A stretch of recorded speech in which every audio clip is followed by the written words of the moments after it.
All right, so I forgot to hit record. Now it's recording. So that's the second thing to say about that, which is that the more you wrestle with a text like Plato's, the more you'll say to yourself, ah, I know there's something wrong with this, but damn it, that objection actually doesn't work, and so we'll keep looking. And so that was the second point. We won't repeat the first one, and then the third one was to try to keep in mind the limitedness of what he's trying to prove. Like he's going to have all these outrageous, perhaps to you, outrageous conclusions and things he's going to talk about, but he's going to be very, very careful to prove each one at a time. So it all doesn't hinge on any one of those arguments, but what does hinge on it is of course important. All right, so we've got this picture now that he's starting to form about to answer the question of, is death preferable to life? Is life preferable to death? And what happens to the soul after we die. And the picture we have in general is that there's a realm of sleeping and there's a realm of waking, and there's a process of falling asleep and there's a process of waking up. And in the realm of death and the realm of life, it's just like that, because that's how opposites work. And so there's a realm of dying and there's a realm of incarnation or something like that. And that the quality or the nature or the essence of that death realm is very different from the essence of the realm we're in, because it has to have the ability to give us absolutes, which they've been talking about absolute sameness as just a simple example, because nothing like our existence is anything like that. And so we don't have any immediate relational knowledge of absolute sameness, for instance, here. So the fact that it's an idea that's in our head at all means that we must have gotten it somewhere else. And so the only place that's left for us to have gotten it is in this death realm. He's going to start to add to the picture. The idea is that souls pass into this other realm. And if they've done philosophy correctly and properly and as carefully as they can, then they have a relationship with profound truth, absolute being and beauty and goodness. And so instead of being afraid of those things and being lost in this afterlife and navigating in the wrong direction, they can navigate towards the good instead of away from it, because they don't have the ignorance that we never have the total knowledge till we're there, but we have a lot of ignorance while we're here. So some souls pass into this shadow realm and they have to come back and be reincarnated again because they don't know how to get to the gods. But if you do philosophy properly, then you can get to that nirvana type place. All right. So that's the picture. We'll pay attention to the arguments that he gives. Go ahead. Hey, real quick, that picture you painted about reincarnation, how much were they influenced by the Eastern traditions like Buddhism or not even Buddhism, Hinduism at the time? Because that's like, isn't that exactly their belief? So that's a really good question. There's different arguments about it, but the one thing we can say for sure is the answer isn't not at all, right? To some degree is definitely a true answer. One of the funny things about the Greeks and the pre-Socratics and in this era is that anybody who did anything really great, either intellectually, legislatively, anybody who was doing it, there was always at least a story about that person where they traveled to Egypt and to India and they spent decades studying and learning from other sources. And then they came back to Greece and talked about all their ideas and all their arguments and did whatever they were doing. It's a very, very common story for ancient Greek characters, even back then. I'm not saying that we've come up with that story, but that back then the story was, hey, did you know this guy traveled and he came back and wrote the laws for this city, and here's his philosophy and his ideas. So that idea is extremely prevalent. There was a lot of borrowing, stealing, negotiating, trading in ideas that had to do with India and with Egypt. That's explicitly talked about. And so then scholars have that as a debate. We say, well, we know it's not zero, so where exactly is it? And then that's something that people can look into. That's a good question. This is obviously very similar to that. We'll talk about Eastern philosophy more on another time, probably. There's a lot to say, and I would say there's something very much in the Socratic style of philosophy that goes into the great thinkers and theologians and philosophers who are developing religious systems in India. There's something very much like his approach. Anyway, we won't go off into a tangent, and I don't know enough about it to say anything that's more interesting than that it's an interesting topic. But it is an interesting topic, so I'll stop there. All right, let's does that work, or do you want a better answer? No, no, that works. No, that would be a whole nother probably, It's interesting. session. Yeah. I'm not yeah, it's interesting. There I know where to go to get the answers, so we'll talk about that more, and we'll make plans to go and dig up answers to that. But obviously, you're correct at seeing that connection. Okay, so some are happier than others, and the happiest both in themselves and in the place to which they go are those who have practiced the civil and social virtues, which are called temperance and justice, and are acquired by habit and attention without philosophy in mind. Oh, I'm sorry. Before we hit record, we were talking about a couple of his arguments. Here's another one we haven't talked about much that he brought up earlier that would be worth looking at. Socrates made a really interesting point. I think a few of you laughed at this. It's kind of a funny point, but it's an interesting observation. So for him, there are three virtues: it's temperance, courage, and wisdom. In that hierarchy, with wisdom at the top. And he says, some people have temperance and some people have courage, but do they really? He says they're intemperately temperate and they're cowardly courageous. He says, "Well, what's going on here? Haven't you noticed that people will be temperate so that they can prolong their life, maybe, and be able to indulge more in something that might have killed them if they did it too much to excess? So they're not really temperate for its own sake." And that's a phrase that Socrates will use all the time. They're not temperate for its own sake.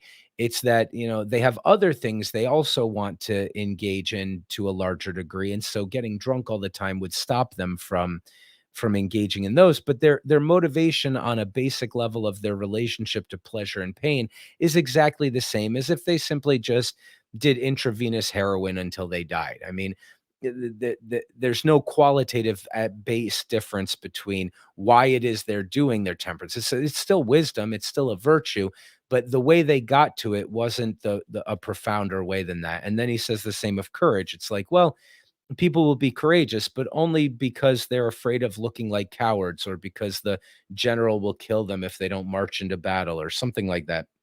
He says, typically, he's not really trying to insult these people or put everybody down either. He's recognizing the individuals who have these virtues, but he's saying in general, they don't really understand them, and so they're not really embodying the relating to the real true principle at the bottom. And so for him, philosophers are the only people who could be truly virtuous in either of those two ways. And of course, having wisdom, that's just is being a philosopher, right? So philosophers are really the only people who have the ability to be virtuous in the first place. This is very much a Socratic attitude that there's only one way he's willing to talk about. It's interesting. We'll look at other passages by Socrates. He actually thinks all of philosophy is basically worthless except for ethics. It's not worthless. It has value. And like, he's not trying to throw everything under the bus or spit on everything that isn't philosophy or trash it. But he says, look, I'm trying to get at this. I am maniacally preoccupied with one important question, the one that Twilight brought up that made us read this in the first place. That's the one damn thing he cares about with his entire life. And he says, I'm the only thing that helps is the philosophy of ethics to answer the question, how should we live? And how should we live in a way where death is no longer a terror to us, but something that we can welcome? So anyway, let's not go on a tangent. So some are happier than others, and the happiest both in themselves and in the place to which they go are those who have practiced the civil and social virtues, which are called temperance and justice, and are acquired by habit and attention without philosophy in mind. So again, he's not spitting on these people. He said the people who are doing that, they're pretty happy. They go into the afterlife and things are not so bad for them. So he says, well, they don't really know these virtues, but hey, they're practicing them out of habit, and good on them. They're in a great place in the afterlife. Why are they happiest? He says. Well, because they may be expected to pass into some gentle and social kind of, which is like their own. So when they come back to being reincarnated, such as bees or wasps or ants, or back again into the form of man, and just and moderate men may be supposed to spring from them. So he says, all right, you're going to go into the afterlife, you're going to come back and be reincarnated. Well, it's your nature that draws you towards the potential things to be. If you're a nasty, vicious tyrant, you might become another nasty, vicious tyrant, or you might become, a jackal or something, right? You're going to be starving and stealing your whole life because that's how you've lived, and your soul is drawn to that way of being. But if you've been practicing even out of habit the virtues, you've got a much better chance of being reincarnated into somebody who has the ability to start doing actual philosophy. This is very likely. No one who has not studied philosophy and who is not entirely pure at the time of his departure is allowed to enter the company of the gods.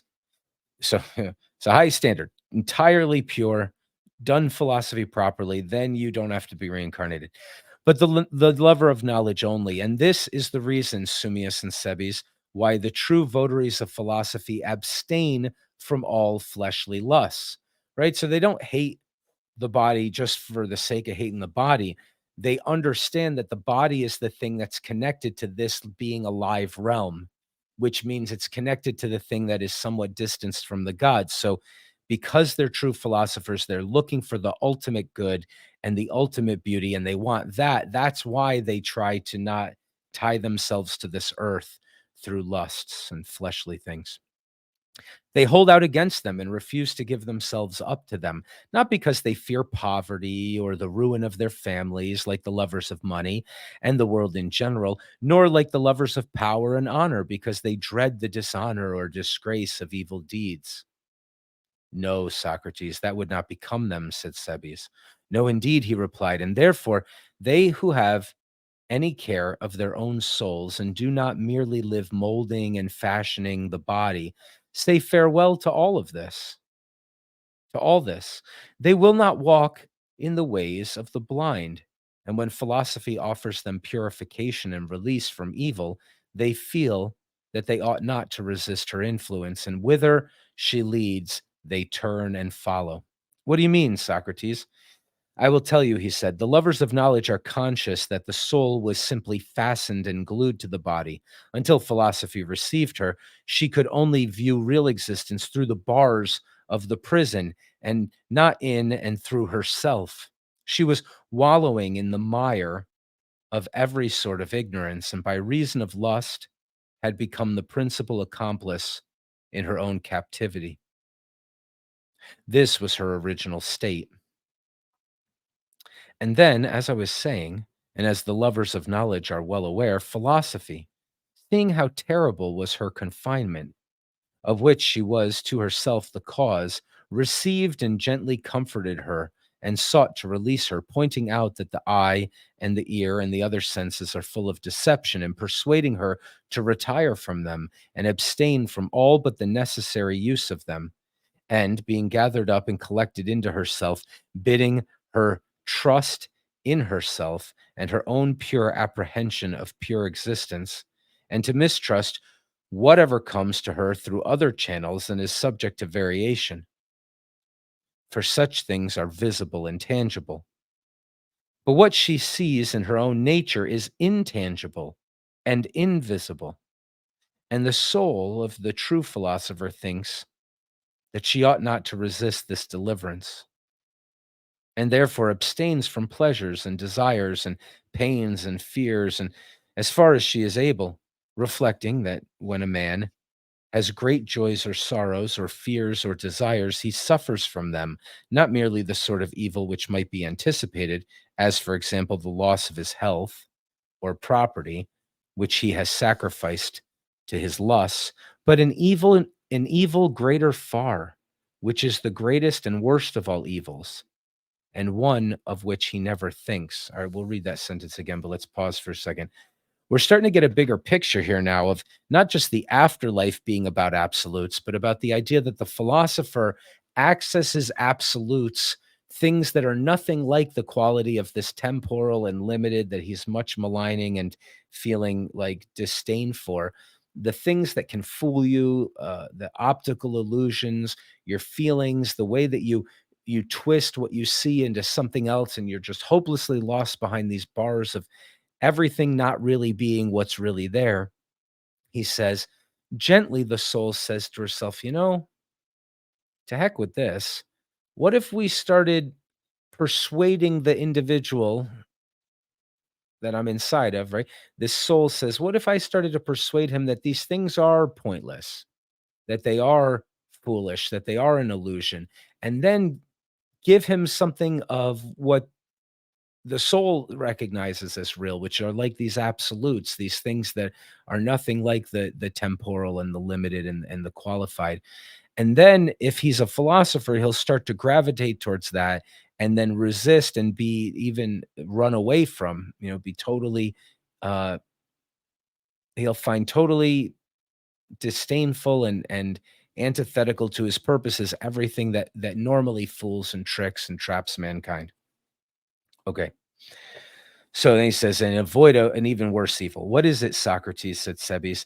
The evil is that when the feeling of pleasure or pain is most intense, every soul of man imagines the objects of this intense feeling to be then plainest and truest. But this is not so. They are really the things of sight. So there's an interesting idea. Socrates thinks that when you're in pain, that's not as real as something else. And very true, his friends agree. And is not this the state in which the soul is most enthralled by the body? How so? Why, because each pleasure and pain is a sort of nail which nails and rivets the soul to the body until she becomes like the body and believes that to be true, which the body affirms to be, believes that to be true, which the body affirms to be true. And from agreeing with the body and having the same delights, she is obliged to have the same habits and haunts and is not likely ever to be pure at her departure to the world below, but is always infected by the body. And so she sinks into another body and there germinates and grows and has therefore no part in the communion of the divine and pure and simple. Most true, Socrates, answered Cebes. And this, Cebes, is the reason why the true lovers of knowledge are temperate and brave, and not for the reason which the world gives. Certainly not. Certainly not. The soul of a philosopher will reason in quite another way. She will not ask philosophy to release her in order that when released, she may deliver herself up again to the thraldom of pleasures and pains, doing a work only to be undone again, weaving instead of unweaving her Penelope's web. But she will calm passion and follow reason, and dwell in the contemplation of her, beholding the true and divine, which is not matter of opinion, and thence deriving nourishment.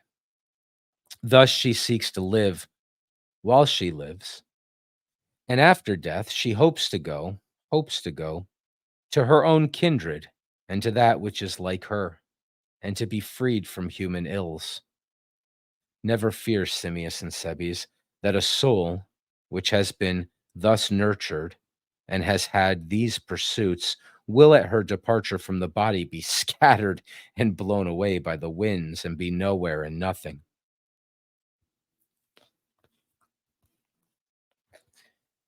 When Socrates had done speaking, for a considerable time there was silence. He himself appeared to be meditating, as most of us were, on what had been said. Only Cebes and Simmias spoke a few words to one another, and Socrates, observing them, asked what they thought of the argument, and whether there was anything wanting. For he said, there are many points still open to suspicion and attack, if anyone were disposed to sift the matter thoroughly. Should you be considering some other matter, I say no more. But if you are still in doubt, do not hesitate to say exactly what you think, and let us have anything better which you can suggest. And if you think that I can be of any use, allow me to help you. All right. So he's making it clear like, look, you're not convinced. Point out what's wrong with what I'm saying. Let's work it out. There's a lot that's wrong with it. We haven't flushed it out entirely. And there's a lot that can be said, but don't be quiet because I'm about to die in an hour and you don't want to give me your objections to it's a nice story I told, but come on, let's act. This is something Socrates always did. It was, let's act as though the truth is the thing we should get at, and let's not worry about anything else. Simmias said, I must confess, Socrates, that doubts did arise in our minds, and each of us was arguing and inciting the other to put the question which we wanted to have answered and which neither of us liked to ask, fearing that our importunity might be troublesome under present at such a time. Here's a good question. This will be really fun. I should have thought of this before. I would have prepared for it. Let's do this now, though. Socrates is saying that the soul has its own unique existence from the body, that it gets glued to the body for a time, that foolish souls nail themselves to the body through pleasures and pains and tricks, that wise souls separate from the body so that they can better navigate the afterlife, which is a full separation from the body. Is that what souls are like? Does anybody here have another idea of souls besides that?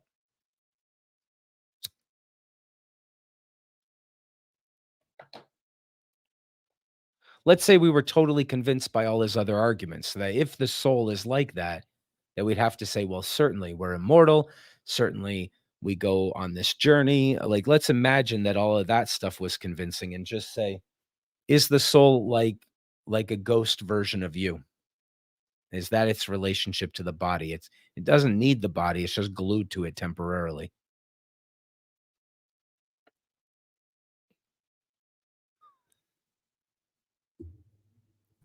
No one. Well, I mean,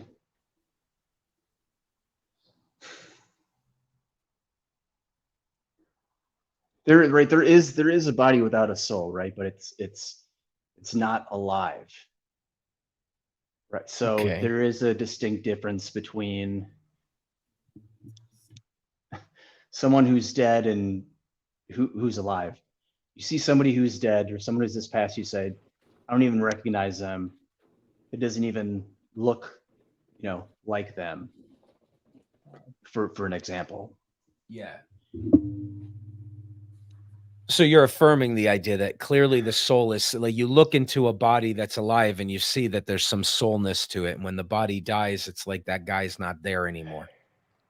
Is that what you're saying? Yeah, and also there's the term of someone has an old soul, which comes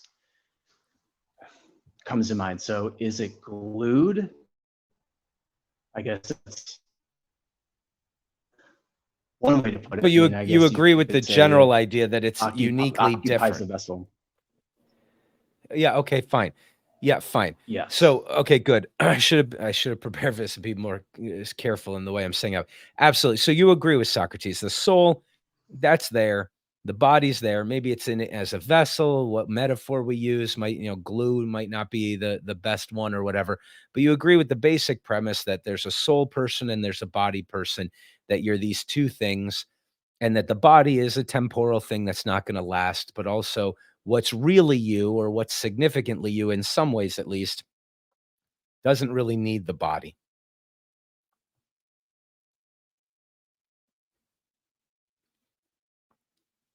It's cool. Once again, I'm surprised that no one's going to have the materialist objection, but that's good. Okay. All right. Simmias said, I must confess, but we were worried. Okay. Socrates replied with a smile. Oh, Simmias, what are you saying? I am not very likely to persuade other men that I do not regard my present situation as a misfortune if I cannot even persuade you that I am no worse off now than at any other time in my life. Will you not allow that I have as much of the spirit of prophecy in me as the swans, for they, when they perceive that they must die, having sung all their life long, do then sing more lustily than ever, rejoicing in the thought that they are about to go away to the God whose ministers they are. But men, because they are themselves afraid of death, slanderously affirm of the swans that they sing a lament at the last, not considering that no bird sings when cold or hungry or in pain, not even the nightingale, nor the swallow, nor yet the hoopoe, which are said indeed to tune a lay of sorrow. Although I do not believe this to be true of them any more than of the swans, but because they are sacred to Apollo, they have the gift of prophecy and anticipate the good things of another world. Wherefore they sing and rejoice in that day more than they ever did before. And I too, believing myself to be the consecrated servant of the same God and the fellow servant of the swans, and thinking that I have that I have received from my master gifts of prophecy which are not inferior to theirs, would not go out of life less merrily than the swans. Never mind then, if this be your only objection, but speak and ask anything which you like, while the 11 magistrates of Athens allow. Very good, Socrates, said Simmias. Then I will tell you my difficulty, and Cebes will tell you his. I feel myself, and I dare say that you have the same feeling, how hard, or rather impossible how impossible is the attainment of any certainty about questions such as these in the present life. And yet I should deem him a coward who did not prove what is said about them to the uttermost, or whose heart failed him before he had examined them on every side. For he should persevere until he has achieved one of two things. Either he should discover or be taught the truth about them, or if this be impossible, I would have him take the best and most irrefragable of human theories, and let this be the raft upon which he sails through life, not without risk, as I admit, since we can't have that total knowledge, if he cannot find some word of God which will more surely and safely carry him. And now, as you bid me, I will venture to question you, and then I shall not have to reproach myself hereafter with not having said at the time what I think. For when I consider the matter, either alone or with Cebes, the argument does certainly appear to me, Socrates, to be not sufficient. Socrates answered, I dare say, my friend, that you may be right, but I should like to know in what respect the argument is insufficient. In this respect, replied Simmias. Suppose a person to use the same argument about harmony and the lyra. Might he not say that harmony is a thing invisible, incorporeal, perfect, divine, existing in the lyra, which is harmonized, but that the lyra and the strings are matter and material, composite, earthly, and akin to mortality? And when someone breaks the lyra or cuts and rends the strings, then he who takes this view would argue as you do, and on the same analogy, that the harmony survives and has not perished. You cannot imagine, he would say, that the lyre without the strings and the broken strings themselves, which are mortal, remain, and yet that the harmony, which is of heavenly and immortal nature and kindred, has perished before the mortal? The harmony must still be somewhere, and the wood and strings will decay before anything can happen to that. The thought, Socrates, must have occurred to your own mind that such is our conception of the soul, and that when the body is in a manner strung and held together by the elements of hot and cold, wet and dry, then the soul is the harmony, or due proportionate admixture of them. But if so, whenever the strings of the body are unduly loosened and or overstrained through disease or other injury, then the soul, though most divine, like other harmonies of music or of works of art, of course perishes at once. although the material remains of the body may last for a considerable time until they are either decayed or burnt.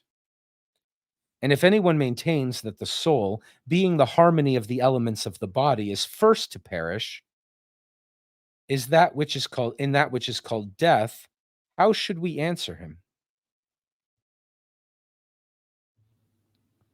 Socrates looked fixedly at us, as his manner was, and said with a smile, Simmias has reason on his side. And why does not some one of you, who is better able than myself, answer him? For there is force in his attack upon me. But perhaps, before we answer him, we had better also hear what Sebes has to say, that we may gain time for reflection. And when they have both spoken, we may either assent to them, if there is truth in what they say, or if not, we will maintain our position. Please to tell me then, Sebes, he said, what was the difficulty which troubled you?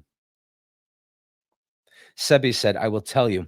My feeling is that the argument is where it was, and open to the same objections which were urged before. For I am ready to admit that the existence of the soul before entering into the bodily form has been very ingeniously, and if I may say so, quite sufficiently proven. But the existence of the soul after death is still, in my judgment, unproven. Now, my objection is not the same as that of Simmias, for I am not disposed to deny that the soul is stronger and more lasting than the body, being of opinion that in all such respects the soul very far excels the body. Well, then, says the argument to me, why do you remain unconvinced? When you see that the weaker continues its existence after the man is dead, will you not admit that the more lasting must also survive during the same period of time? Now, I will ask you to consider whether the objection which, like Simmias, I will express in a figure is of any weight. The analogy which I will adduce is that of an old weaver who dies, and after his death, somebody says, he is not dead, he must be alive. See there, there is the coat which he himself wove and wore, and which remains whole and undecayed. And then he proceeds to ask of someone who is incredulous whether a man lasts longer or the coat which is in use and wear. And when he has answered that the man lasts far longer, thinks that he has thus certainly demonstrated the survival of the man, who is the more lasting, because the less lasting remains. But that, Simmias, as I would beg you to remark, is a mistake. Anyone can see that he who talks thus is talking nonsense. For the truth is that the weaver aforesaid, having woven and worn many such coats, outlived several of them, and was outlived by the last. But a man is not therefore proved to be slighter and weaker than a coat. Now, the relation of the body to the soul may be expressed in a similar figure, and anyone may very fairly say, in like manner, that the soul is lasting and the body weak and short lived in comparison. He may argue in like manner that every soul wears out many bodies, especially if a man live many years.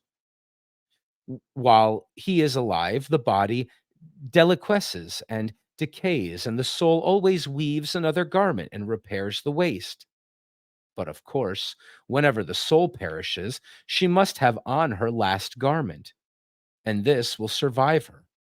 And then at length, when the soul is dead, the body will show its native weakness and quickly decompose and pass away.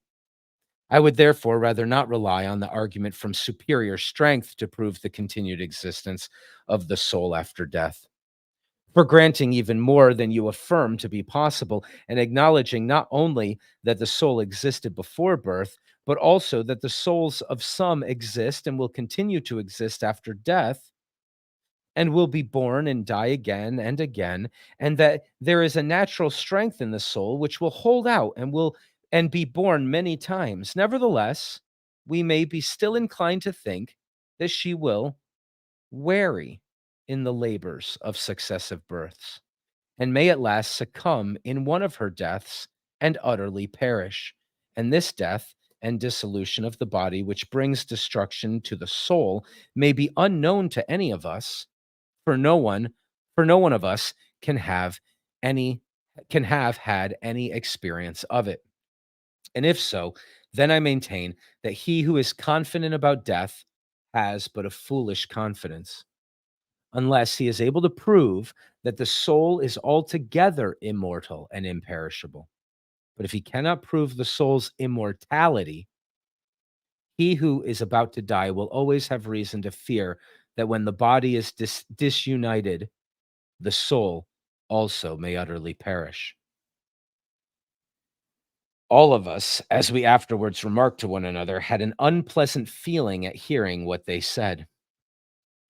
When we had been so firmly convinced before, now to have our faith shaken seemed to introduce a confusion and uncertainty, not only into the previous argument, but into any future one.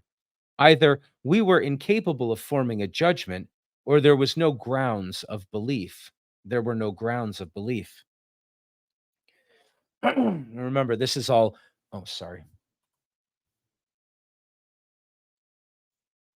This is all the recounting of the story of what happened. And so Echecrates butts in now and he says, "There I feel with you.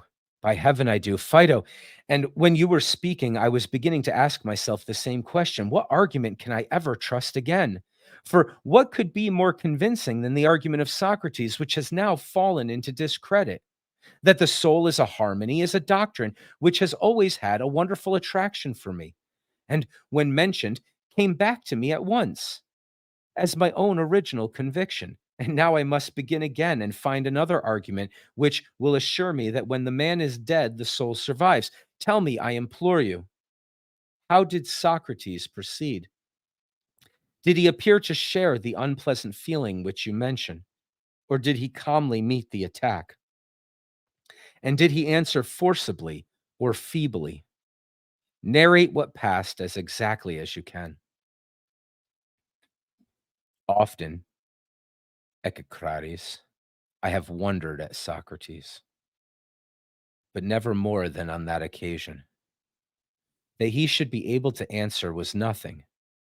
But what astonished me was, first, the gentle and pleasant and approving manner in which he received the words of the young men, and then his quick sense of the wound which had been inflicted by the argument, and the readiness with which he healed it.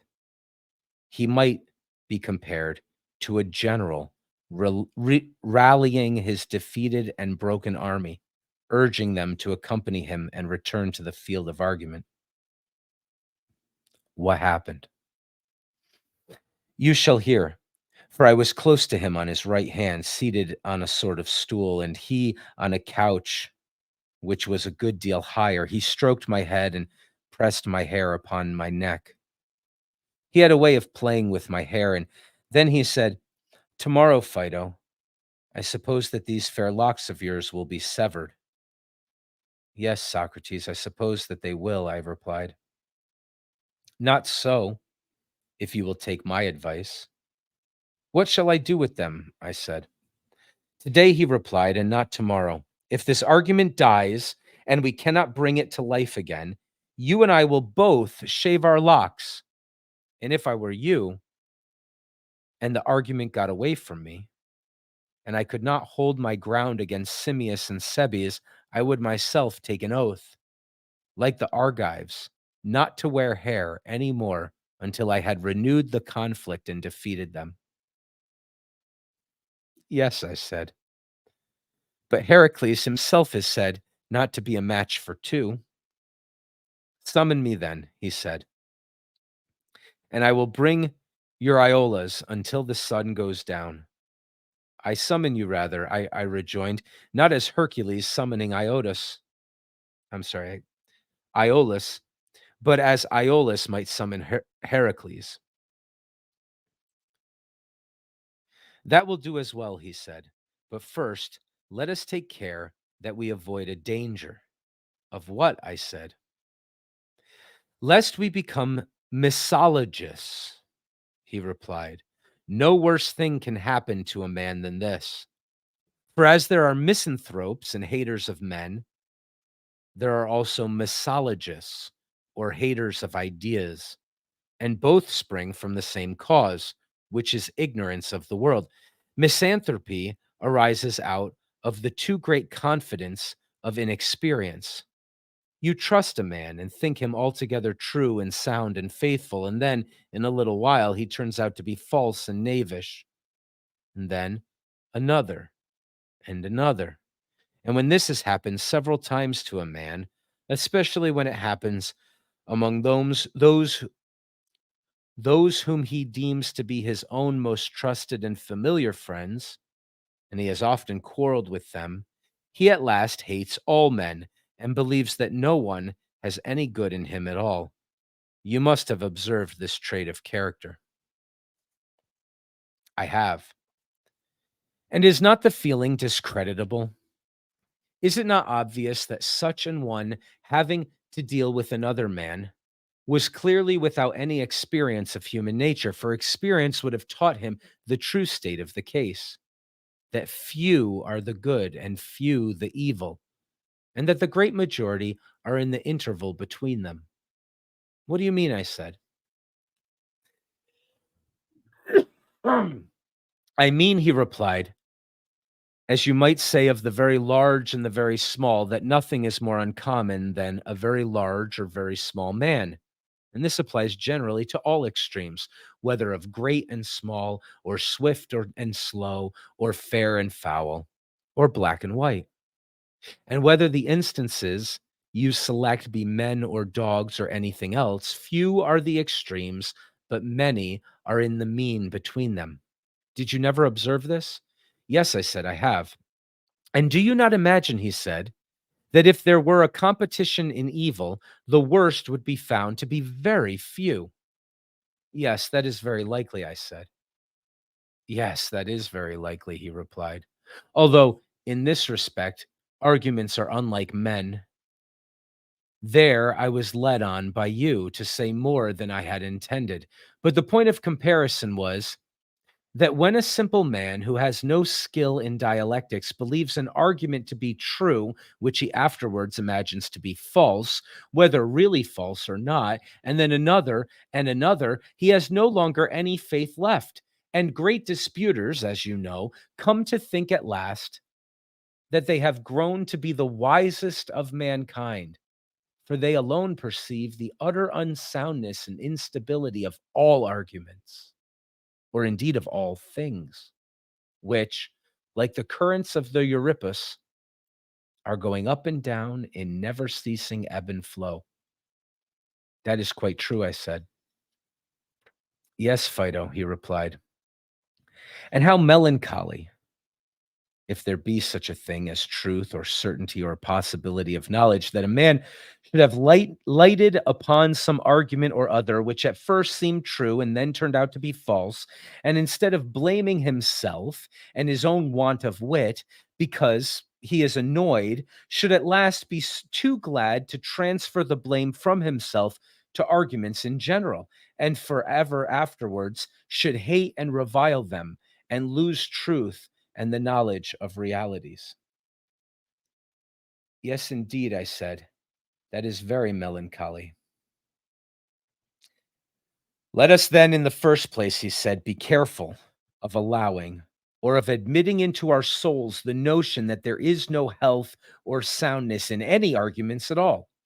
Rather say that we have not yet attained to soundness in ourselves, and that we must struggle manfully and do our best to gain health of mind.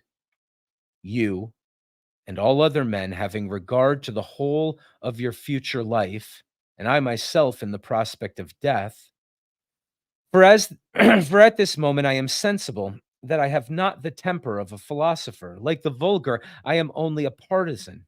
Not now, the partisan, when he is engaged in a dispute, cares nothing about the rights of the question, but is anxious only to convince his hearers of his own assertions. And the difference between him and me at the present moment is merely this, that whereas he seeks to convince his hearers that what he says is true, I am rather seeking to convince myself. To convince my hearers is a secondary matter with me. And do but see how much I gain by the argument. For if what I say is true, then I do well to be persuaded of the truth. But if there be nothing after death, still, during the short time that remains, I shall not distress my friends with lamentations, and my ignorance will not last, but will die with me, and therefore no harm will be done. This is the state of mind, Simmias and Sebes, in which I approach the argument, and I would ask you to be thinking of the truth and not of Socrates. Agree with me if I seem to you to be speaking the truth, or if not, withstand me might and main, that I may not deceive you, as well as myself in my enthusiasm, and like the bee, leave my sting in you before I die. And now let us proceed, he said. And first of all, let me be sure that I have in my mind, what you are saying. Simmias, if I remember rightly, has fears and misgivings whether the soul, although a fairer and diviner thing than the body, being as she is in the form of harmony, may not perish first. On the other hand, Sebes appeared to grant that the soul was more lasting than the body, but he said that no one could know whether the soul, after having worn out many bodies, might not perish herself and leave her last body behind her, and that this is death, which is the destruction out of the body, not of the body, but of the soul. For in the body, the work of destruction was ever going on. Sorry, hold on. Are not these, Simmias and Sebes, the points which we have to consider? They both agreed to this statement of them. He proceeded, and did you deny the force of the whole preceding argument, or of a part only? Of a part only, they rejoined. And what did you think, he said, of that part of the argument in which we said that knowledge was recollection, and hence inferred that the soul must have previously existed somewhere else before she was enclosed in the body? Sebes said that he had been wonderfully impressed by that part of the argument, and that his conviction remained absolutely unshaken. Simmias agreed and added that he himself could hardly imagine the possibility of ever thinking differently. But, rejoined Socrates, you will have to think differently, my Theban friend, if you still maintain that harmony is a compound, and that the soul is a harmony which is made out of strings set in the frame of the body. For you will surely never allow yourself to say that a harmony is prior to the elements which compose it. Never, Socrates. But do you not see that this is what you imply when you say that the soul existed before she took the form of and body of man, and was made up of elements which as yet had no existence? For harmony is not like the soul, as you suppose, but first the lyra and the strings and the sounds exist in a state of discord, and then harmony is made last of all and perishes first. And how can such a notion of the soul as this agree with the other? Not at all, replied Simmias. And yet, he said, there surely ought to be harmony in a discourse of which harmony is the theme. There ought, replied Simmias. But there is no harmony, he said, in the two propositions that knowledge is recollection and that the soul is a harmony. Which of them will you retain? I think, he replied, that I have a much stronger faith, Socrates, in the first of the two, which has been fully demonstrated to me, than in the latter, which has not been demonstrated at all, but rests only on probable and plausible grounds, and is therefore believed by the many. I know too well that these arguments from probabilities are impostors, and unless great caution is observed in the use of them, they are apt to be deceptive, in geometry and in other things too. But the doctrine of knowledge and recollection has been proven to me on trustworthy grounds, and the proof was that the soul must have existed before she came into the body, because to her belongs the essence of which the very name implies existence. Having, as I am convinced, rightly accepted this conclusion, and on sufficient grounds I must, as I suppose, cease to argue or allow others to argue that the soul is a harmony. Let me put the matter, Simmias, he said, in another point of view. Do you imagine that a harmony or any other composition can be in a state other than that of the elements out of which it is compounded? Certainly not. Or do you suffer anything other than they do or suffer? He agreed. Then a harmony does not, properly speaking, lead the parts or elements which make up the harmony, but only follows them. He assented. For harmony cannot possibly have any motion or sound or other quality which is opposed to its parts. That would be impossible, he said. And does not the nature of every harmony depend upon the manner in which the elements are harmonized? I do not understand you, he said. I mean to say that a harmony admits of degrees and is more of a harmony and more completely a harmony than more truly and fully harmonized. When more truly and fully harmonized to any extent which is possible, and less of a harmony, and less completely of harmony, and less completely a harmony, when less truly and fully harmonized. True, he said. But does the soul admit of degrees? Or is one soul in the very least degree more or less completely a soul than another? Not in the least. Yet surely of two souls, one is said to have intelligence and virtue, and to be good, and the other to have folly and vice, and to be an evil soul. And this is said truly. Yes, truly. But what will those who maintain the soul to be a harmony say of this presence of virtue and vice in the soul, when they say that here is another harmony and another discord, and that the virtuous soul is harmonized, and herself, being a harmony, has another harmony within her, and that the vicious soul is inharmonical and has no harmony within her? I cannot tell, replied Simmias, but I suppose that something of the sort would be asserted by those who say that the soul is a harmony. And we have already admitted that no soul is more a soul than another, which is equivalent to admitting that harmony is not more or less harmony, or more or less completely a harmony. Quite true. And that which is not more or less a harmony is not more or less harmonized. True. And that which is not more or less harmonized cannot have more or less of harmony, but only an equal harmony. Yes, an equal harmony. Then one soul, not being more or less absolutely a soul than another, is not more or less harmonized? Exactly.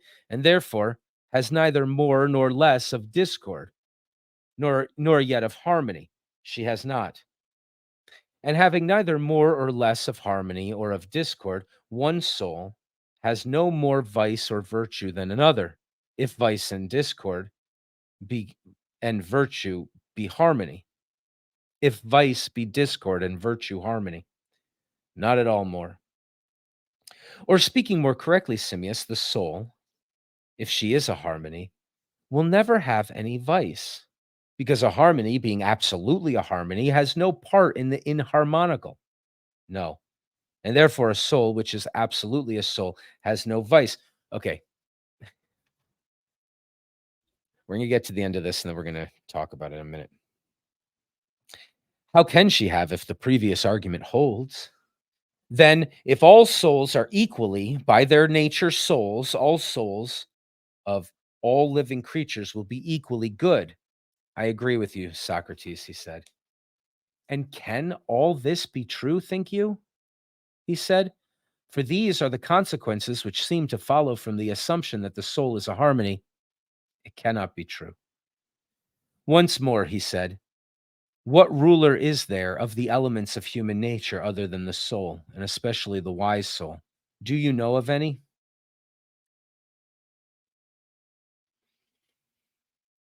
Indeed, I do not. And is the soul in agreement with the affections of the body, or is she at variance with them? For example, when the body is hot and thirsty, does not the soul incline us against drinking? And when the body is hungry, against eating? And this is only one instance out of 10,000 of the opposition of the soul to the things of the body. Very true. But we have already acknowledged that the soul, being a harmony, can never utter a note at variance with the tensions and relaxations and vibrations and other affections of the strings out of which she is composed. She can only follow, she cannot lead them. It must be so, he replied. And yet, do we not now discover the soul to be doing the exact opposite, leading the elements of which she is believed to be composed?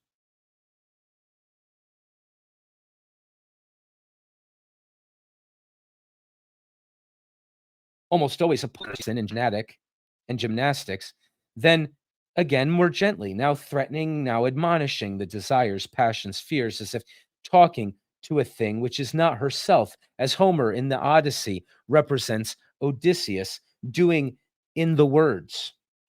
He beat his breast and thus reproached his heart. Endure, my heart. Far worse hast thou endured. Do you think that Homer wrote this under the idea that the soul is a harmony capable of being led by the affections of the body, and not rather of a nature which should lead and master them, herself a far diviner thing than any harmony? Yes, Socrates, I quite think so. Then, my friend, we can never be right in saying that the soul is a harmony, for we should contradict the divine Homer and contradict ourselves. True, he said. Thus much said Socrates of Harmonia, your Theban goddess, who has graciously yielded to us. But what shall I say, Sebes, to her husband Cadmus? And how shall I make peace with him? I think that you will discover a way of propitiating him, said Sebes. I am sure that you have put the argument with Harmonia in a manner that I could never have expected. All right, so before we move on to the next one, many times when I've been reading Plato, I've thought to myself, what the hell is he going on about? I don't know if anybody had that feeling, and perhaps you did and perhaps you didn't. But Socrates is in this situation where somebody says, look, man, the soul is divine. The soul is of the divine, and it's so, it's so of a different nature than the body. The body dies, but it must persist. That's what you said. You said some other arguments, but that's one of them. Well, music is divine. Music doesn't have a physical location. It's not like it's music is just like all the qualities that you said were true of the soul. But if an instrument can be played to make music, it's not, and that music is divine, but the instrument made up of parts that will decay. It's a body. But if I smash the instrument to pieces, you can't still hear the music. The music died too. It died instantly when the instrument was broken. And so Socrates has to answer this objection to his earlier arguments, and he has to answer another one from Sebes. And Socrates gives, well, he does quite a lot before he gives these arguments, but he gives three arguments that it is wrong to think of the soul as something that the body does. Let's put it that way, right? The body does the soul. That's one of there's a series of views on soul and body which fall into that camp. And Socrates is arguing, it might sound like he's arguing against an analogy about a lyra and music, but he's not. The arguments he's making here are directly fired at anybody who says, I think the soul is something the body does. And he gave three arguments. I don't know if I can remember each of them without taking a quick peek back. So the third one was,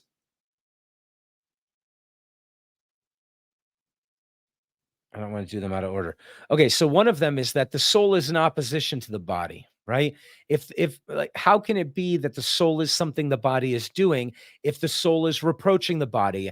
I have been eating very little over the last few weeks because I have a lot of weight to lose. My stomach and my body says, eat, go, get some bread and carbs. That's what my body wants. But I happen to have a capacity apparently, and he attributes it to the soul that says, no, shut up, do something else. Stop that nonsense. You're way too overweight. So how can the soul be in opposition to the body if the body is actually the thing that's making the soul possible? It's an interesting argument.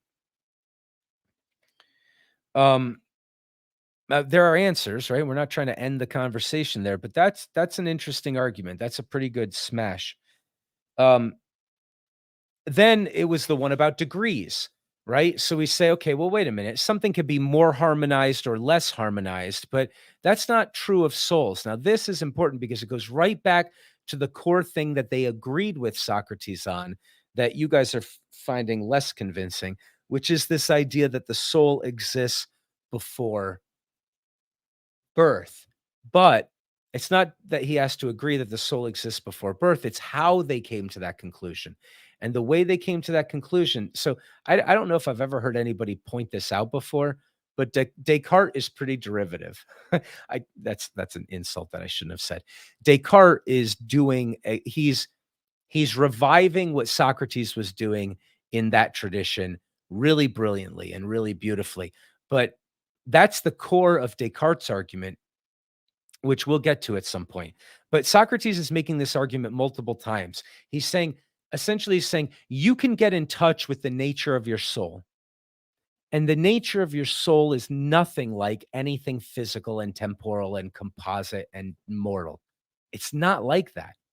And if you do philosophy, you can actually get a clear picture and see clearly and interact directly with things that are just not like that. He used the sameness and absolute sameness as just one notion, but he spends his time talking about absolute beauty and the nature of beauty and what makes these temporal, accidental, partially real things participate in the nature of beauty. So that's great. Surround yourself with that beauty. But if you're a philosopher, you can know beauty qua beauty, beauty itself. And then when you navigate the world, you'll be less likely to make the mistakes of calling something ugly beautiful, because you'll see if whether or not it really participates or partakes of that divine nature.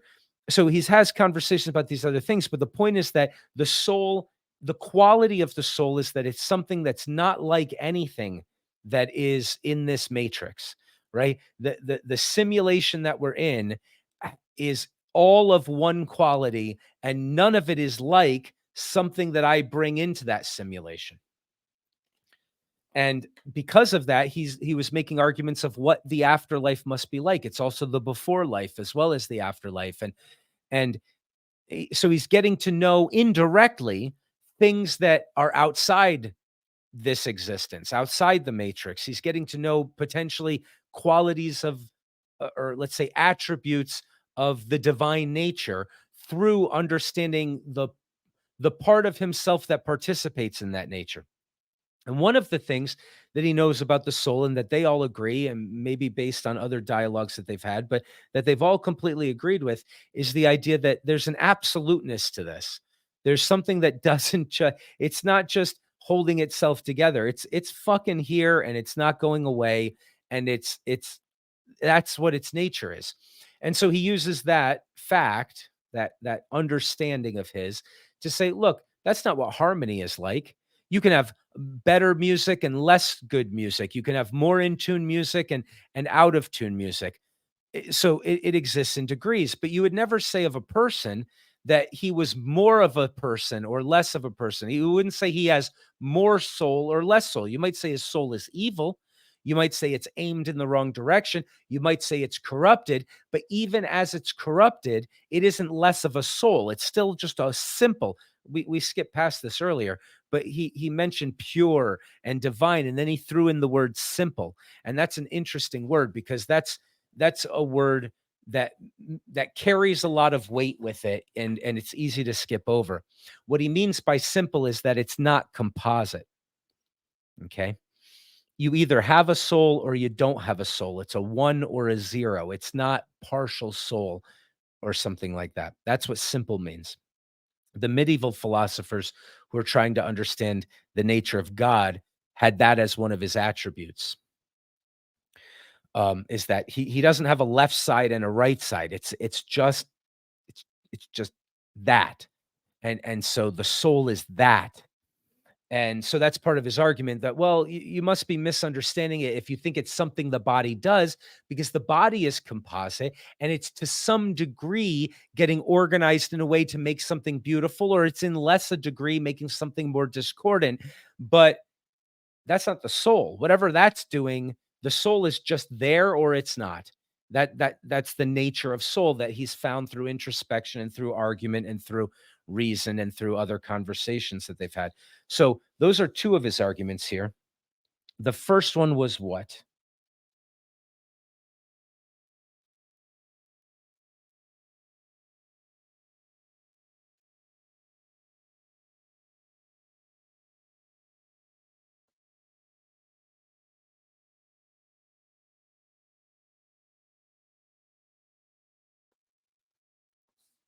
I have to go to where he says, let's look at it another way, because that's what he keeps saying.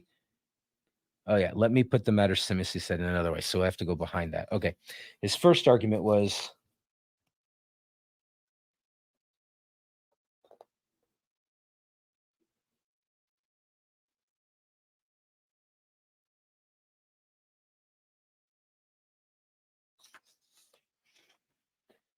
but there is no harmony, he said, in the two propositions which knowledge is recollection, and that the soul is a harmony. Which of these will you maintain?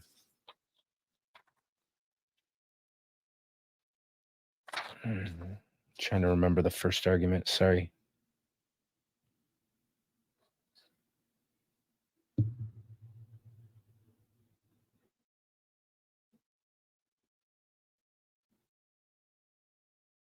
Yeah. Okay. And now let us proceed, said, to the first, and let us remember this. Yes, that's what we said. The whole preceding argument, or part only part. Well, you agreed with this. What did you think in that part of the argument? This knowledge, this some of this close in the body. Recollection, hence, therefore, the soul must previously. Yes, I thought that was true. But rejoined Socrates, you will have to think differently, my friend, if you believe that the soul is a harmony, and that the harmony is made up of strings in the body. But do you not see that this is what you imply when you say that the soul existed before and took the form of the body? Oh, okay, right. So, I'm sorry. So his first argument is, look, if you really are convinced that the soul exists before the body and it becomes incarnated, how do you have the music before you built the instrument? Right? That's his other argument. His other argument is, and again, it might sound like a weird, silly little thing like, oh, is there a realm from which the souls come or whatever? You don't exactly have to focus on the details of that. The point, that the power of his argument is really contained in how he proved to them that that was the case, that we had knowledge from that other world. And the way he proved it was that we are the sorts of things that know stuff that we couldn't know from our experience, right?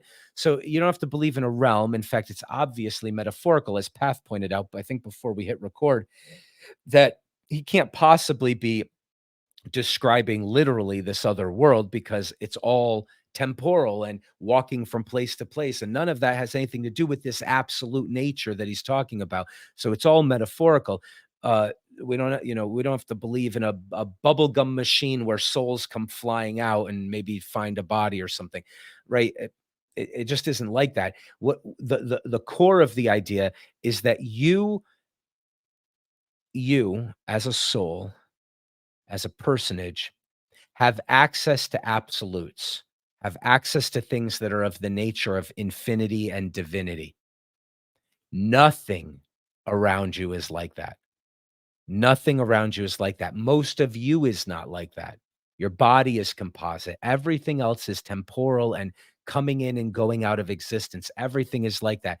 But the main point of Socrates' argument is to say, come and think with me. Let's find something in our minds that couldn't possibly have come from that. And then when he says, well, if you believe that we were in the previous life and then we came here, how do you have the music before you have the instrument? What he's really saying is, how can you be something that's connected to that if all you are, if all your soul is something the body does? The body isn't like that. Okay, so it's he's talking in these terms of the analogy, and that he calls it the argument, but that's really what he's saying, and he knows that's what he's saying. I'm not translating it and to make it a better argument. That it's all in Plato. All right, it's all in there. All right. So, if there was any confusion about what the heck is all this harmony, harmonizing, harmonizing, harmony, like blah blah blah, those are the three arguments he's been establishing to say, okay, the soul is not something the body does. All right, now we've got Harmonia's husband to deal with. Okay, nay, my good friend, said Socrates, let us not boast. Okay, so I think that you will discover some way of propitiating him, said Sebes. I am sure that you have put the argument with Harmonia in a manner that I could never have expected. For when Simmias was mentioning his difficulty, I quite imagined that no answer could be given to him. And therefore, I was surprised at finding that his argument could not sustain the first onslaught of yours, and not impossibly the other, whom you call Cadmus, may share a similar fate, saying, yeah, go get him, Socrates. Knock out my argument too. He says, no, my good friend, said Socrates, let us not boast, lest some evil eye should put to flight the word which I am about to speak. That, however, let me turn a light on here and make the reading a little easier. Bear with me. This light's supposed to be for camera things, but I can't barely see. That, however, may be left in the hands of those above, which I draw near in Homeric fashion, while I draw near in Homeric fashion and try the metal of your words. Here lies the point. You want to have it proven to you that the soul is imperishable and immortal. Don't you remember Socrates made this argument? Oh, the soul is stronger than the body. Therefore, it must outlive the body. The body even lives for a while. Of course, it's immortal. He says, no, you didn't prove it was immortal. You proved it was enduring. It endured for a while, but it can still come to death. He says, so you want me to prove that it's actually immortal. Prove that. And the philosopher who is confident in death appears to you to have but a vain and foolish confidence if he believes that he will fare better in the world below than one who has led another sort of life, unless he can prove this. And you say that the demonstration of the strength and divinity of the soul and of her existence prior to our becoming men does not necessarily imply her immortality. Admitting the soul to be long lived and to have known and done much in a former state, still she is not on that account immortal. And her entrance into the human form may be a sort of disease, which is the beginning of dissolution, and may at last, after the toils of life are over, end in that which is called death. And whether the soul enters into the body once only or many times does not, as you say, make any difference in the fears of individuals. For any man who is not devoid of sense must fear if he has no knowledge and can give no account of the soul's immortality. This, or something like this, I suspect to be your notion, Sebes, and I designedly recur to it in order that nothing may escape us, and that you may, if you wish, add or subtract anything. All right. So I haven't talked about this, but there's been a number of things that Socrates has done in this conversation that we should put into the category of, well, that we should put into the category, we should not put it into the category. It belongs in a category up here, but it's also in these categories, which we would call uh, a proper approach to argument, right? A lot of times people are thinking, well, let me try to look smart or look right or something like that. Socrates is saying, let's have the strongest version of your objection. Let's make sure that if we're wrong, we know we're wrong. And let me repeat back to you what you said, because if I misunderstood it, maybe I'll waste some time arguing against something other than your argument. And then maybe it'll get too late, or you'll be too shy to let me know that you still had this other point, which was really the main point. So let me repeat back to you everything you said. And then you add or subtract anything. Let's make sure it's ready to go before we try to see if we can knock it down. And earlier he had done other things like announcing ahead of time, whatever the outcome of this argument is, let's all agree that I was wrong. If that's what it gets to, if we can prove that I was wrong, we state ahead of time that we're going to give it up, which is a very powerful psychological tool for thinkers, which is to say, I get to still be myself if what I was doing was committing to following the truth wherever it goes, not committing to having been right in the past or something like that. Anyway, we don't want to talk about all this. There's a lot in there of it, and it's just interesting. So he says to Sebes, "Isn't this your objection? Add or subtract anything." But, said Sebes, "as far as I can see at present, I have nothing to add or subtract. I mean what you say I mean."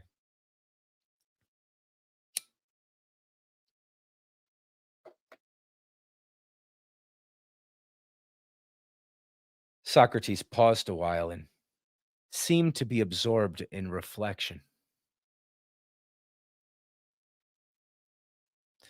At length he said, "You are raising a tremendous question, Sebes, involving the whole nature of generation and corruption, about which, if you like, I will give you my own experience. And if anything which I say is likely to avail towards the solution of your difficulty, you may make use of it."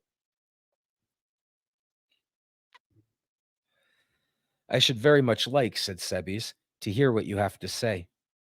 "Then I will tell you," said Socrates. "When I was young, Sebes, I had a prodigious desire to know that department of philosophy which is called the investigation of nature, to know the causes of things and why a thing is and is created or destroyed appeared to me to be a lofty profession. And I was always agitating myself with the consideration of questions such as these. Is the growth of animals the result of some decay, which the hot and cold principle contracts? As some have said, is the blood the element with which we think, or the air, or the fire, or perhaps nothing of the kind, but the brain may be the originating power of the perceptions of hearing and sight and smell and memory and opinion may come from them, and science may be based on memory and opinion when they have attained fixity. And when I went on to examine the corruption of them, and then I found and then I went on to examine the corruption of them, and then to the things of heaven and earth. And at last I concluded myself to be utterly and absolutely incapable of these inquiries, as I will satisfactorily prove to you.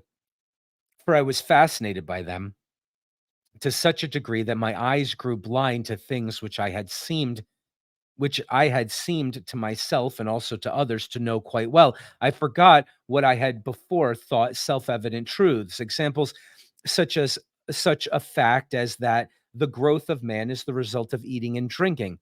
For when by the digestion of food, flesh is added to flesh and bone to bone, and whenever there is an aggregation of congenial elements, the lesser bulk becomes larger and the small man great. Was not that a reasonable notion? It just occurred to me. I remembered that some of us can't be here this late. So why don't we? I'll make a proposition. We can finish here if you guys are as eager as Sebas to hear all of these ideas. Or what we can do is we can pause at the point where he starts to, one page before where he starts to answer Sebes and try to answer him. And we can pick that up tomorrow and have a chance to think on it a bit, because I know some of you have to go pretty soon, I think. Is that correct?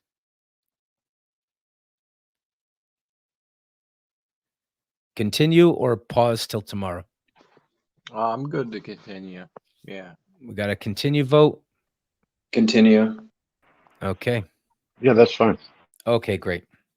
Let's do it.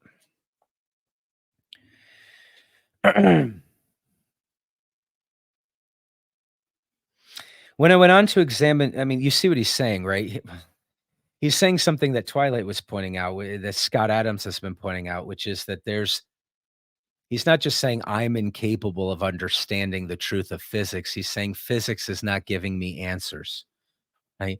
So That's one of the things he was saying earlier. Okay. So, and then I went on to examine the corruption of them, and then to the things of the heaven and earth. And at last I concluded myself to be utterly and absolutely incapable of these enquiries, which I will satisfactorily prove to you. For I was fascinated by them to such a degree that my eyes grew blind to things which I had seemed to myself and also to others to know quite well. I forgot what I had before thought self-evident truths. Example, such a fact as the growth of man is the result of eating and drinking. For when, by the digestion of food, flesh is added to flesh and bone to bone, and whenever there is an aggregation of congenial elements, the lesser bulk becomes larger and the small man great. Was not that a reasonable notion? Yes, said Sebes, I think so. Well, but let me tell you something more. There was a time when I thought that I understood the meaning of greater and less pretty well. Okay, so he brings up a physics example. He says, doesn't that make sense? But then he says, I started to ask about the fundamental nature of the concepts I was using to do that inquiry in the first place. What do I mean by the greater and the less becoming part of the greater, the body growing greater? What do I mean by greater and less?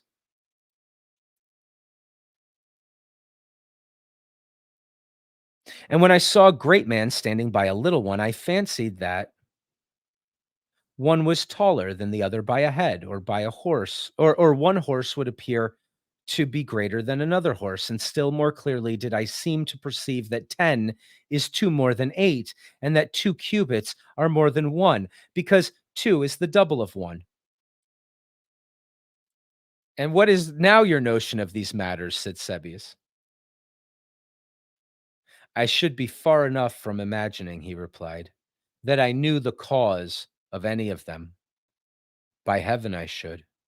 For I cannot satisfy myself that when one is added to one, the one to which the addition is made becomes two, or that the two units added together make two by reason of the addition. I cannot understand how, when separated from one another, or when separated from the other, each of them was one and not two.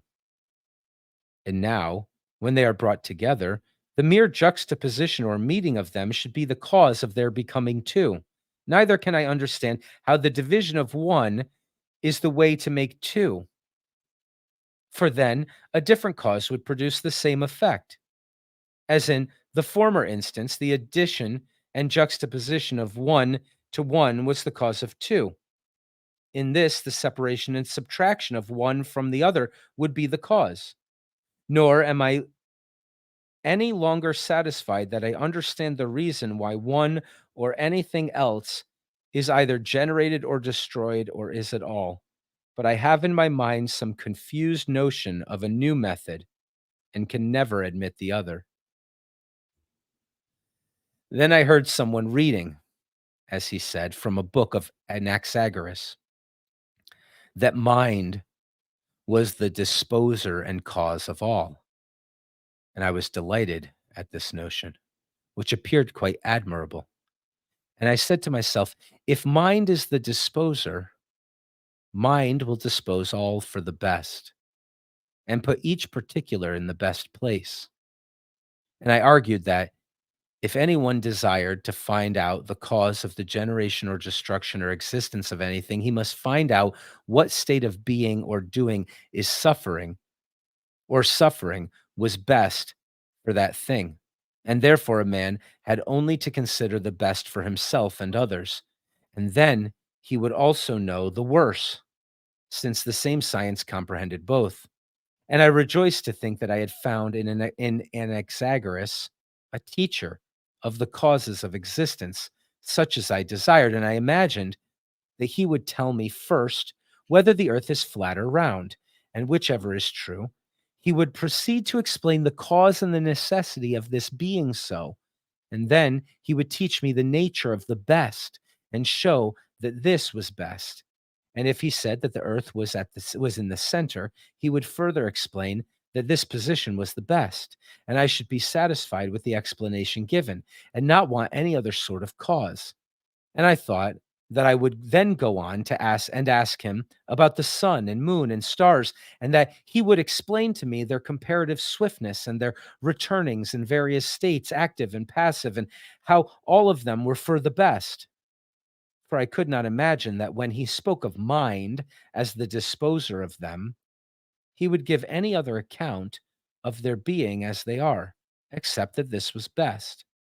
And I thought that when he had explained to me in detail the cause of each and the cause of all, he would go on to explain to me what was best for each and what was good for all. These hopes I would not have sold for a large sum of money, and I seized the books and read them as fast as I could in my eagerness to know the better and the worse. What expectations I had formed, and how grievously was I disappointed.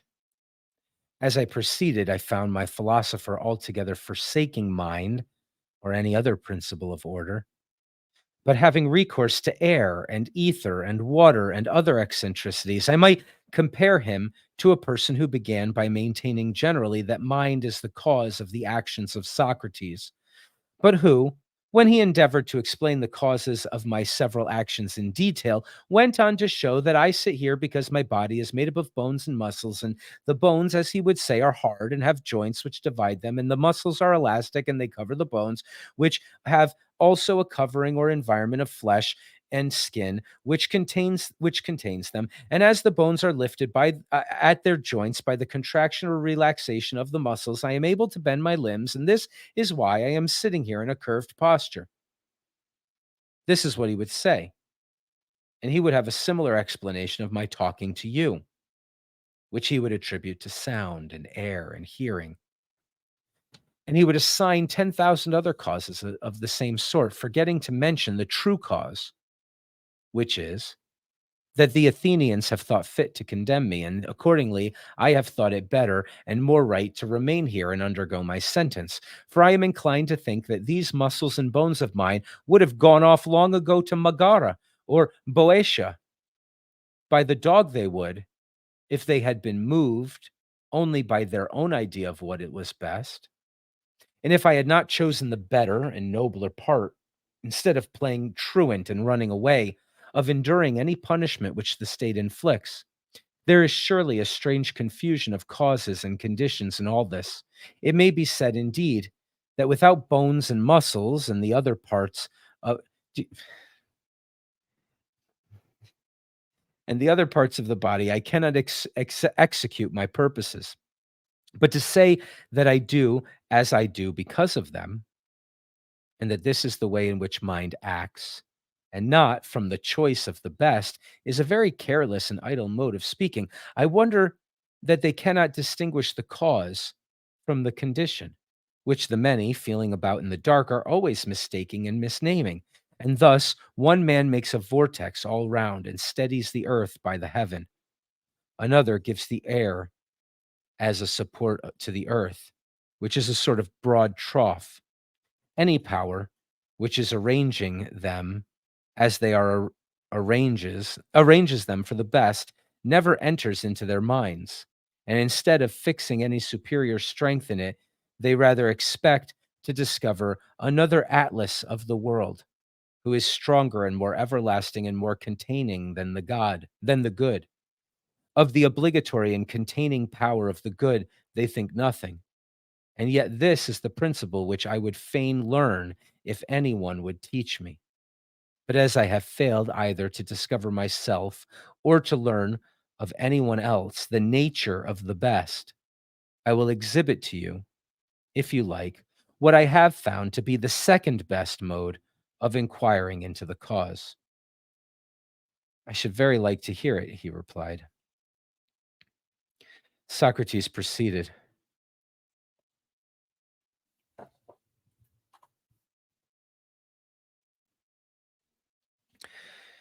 I should very much like to hear, he replied. Socrates proceeded. I thought that, as I had failed in the contemplation of true existence, I ought to be careful that I did not lose the eye of my soul, as people may injure their bodily eye by observing and gazing on the sun during an eclipse, unless they take the precaution of only looking at the image reflected in the water or in some similar medium. So, In my own case, I was afraid that my soul might be blinded altogether if I looked at things with my eyes or tried to apprehend them with the help of the senses. And I thought that I had better have recourse to the world of mind and seek there the truth of existence. I dare say that the simile is not perfect, for I am very far from admitting that he who contemplates existence through the medium of thought sees them only through a dark through a glass darkly, any more than he who considers them in action and operation. However, this was the method which I adopted. I first assumed some principle which I judged to be the strongest, and then I affirmed as true whatever seemed to agree with this, whether relating to the cause or to anything else, and that which disagreed I regarded as untrue. But I should like to explain my meaning more clearly, as I do not think that you are as yet understand me. No, indeed, replied Sebes, not very well. There is nothing new, he said, in what I am about to tell you, but only what I have been always and everywhere repeating in the previous discussion and on all occasions. I want to show you the nature of that cause which has occupied my thoughts. I shall have to go back to those familiar words which are in the mouth of everyone, and first of all assume that there is an absolute beauty and goodness and greatness and the like. Grant me this, and I hope to be able to show you the nature of the cause and to prove the immortality of the soul.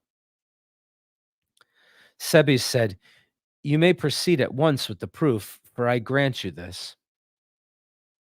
Well, he said, then I should like to know whether you agree with me in the next step, for I cannot help thinking, if there be anything beautiful other than absolute beauty, should there be such, that it can be beautiful only insofar as it partakes of absolute beauty. And I should say this the same of everything. Do you agree in this notion of the cause? Yes, he said, I agree. He proceeded, I know nothing and can understand nothing of any other of those wise causes which are alleged. And if a person says to me that the bloom of color or form or any such thing is a source of beauty, I leave all that, which is only confusing to me, and simply and singly, and perhaps foolishly, hold and am assured in my own mind that nothing makes a thing beautiful but the presence and participation of beauty in whatever way or manner obtained.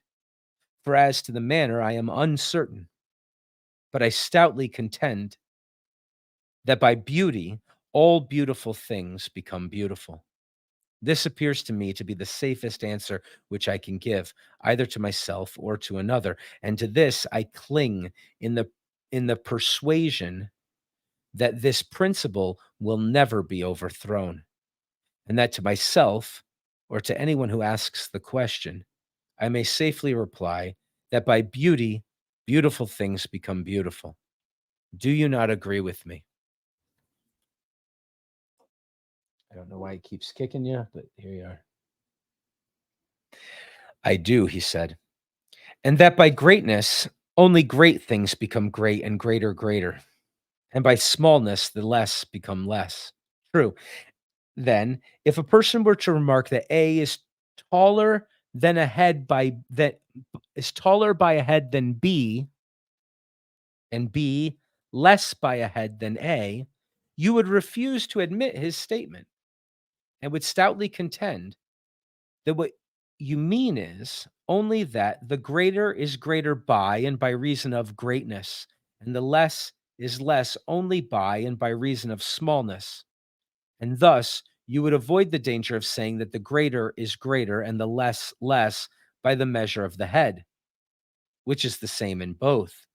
And would also avoid the monstrous absurdity of supposing that the greater man is greater by reason of the head, which is small. You would be afraid to draw such an inference, would you not? Indeed, I should, said Sebes, laughing.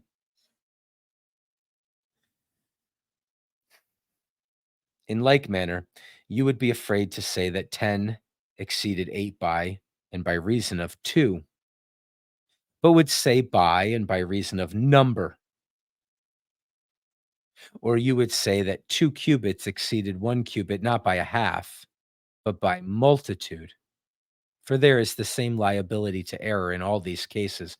Very true, he said. Again, would you not be cautious of affirming that the addition of 1 to 1 or the division of 1 is the cause of 2? And you would loudly asseverate you would loudly asseverate that you know of no way in which anything comes into existence except by participation in its own proper essence, and consequently, as far as you know, the only cause of 2 is the participation in duality. This is the way to make 2. And the participation in 1 is the way to make 1. You would say, I will let alone puzzles and divisions and additions.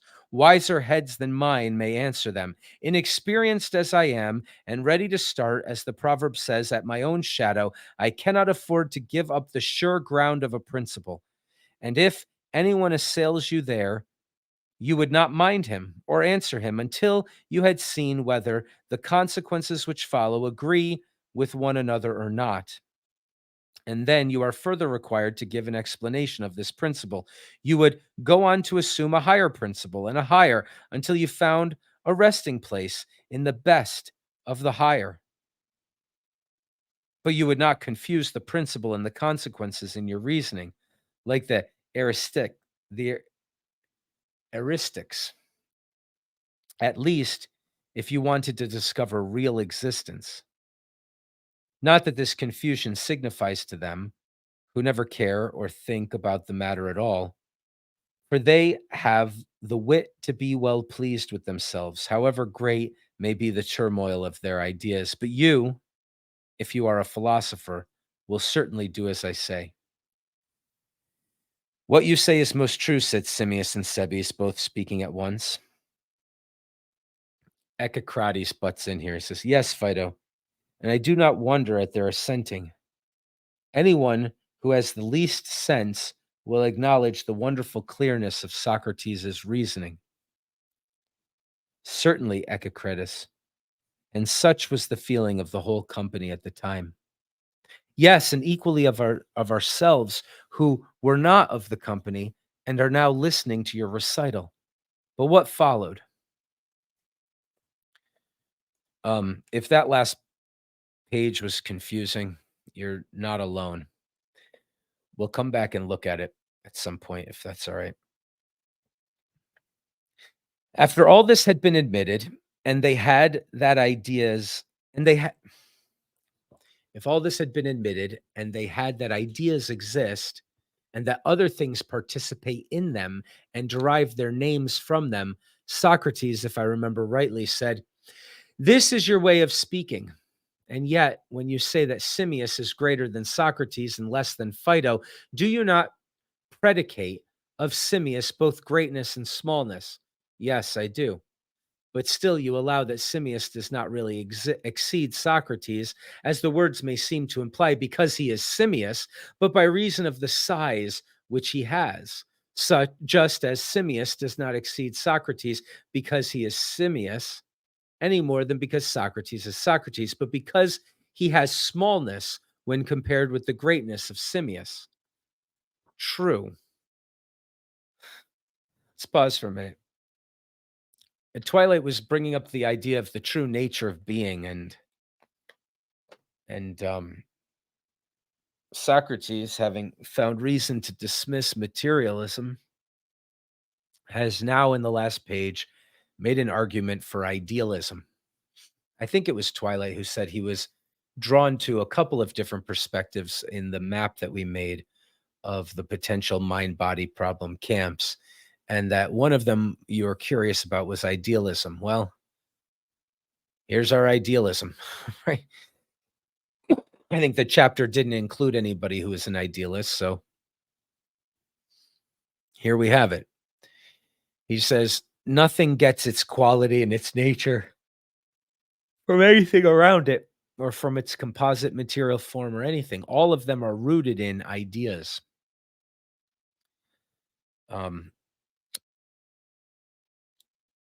We'll have to look at the argument again, maybe more closely later, but that's where we're at anyway.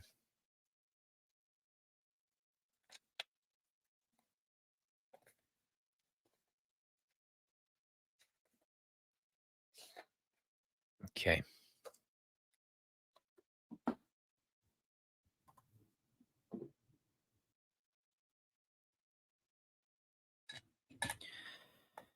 After all this had been admitted, and they had that ideas exist and that other things participate in them and derive their names from them, Socrates, if I remember rightly, said,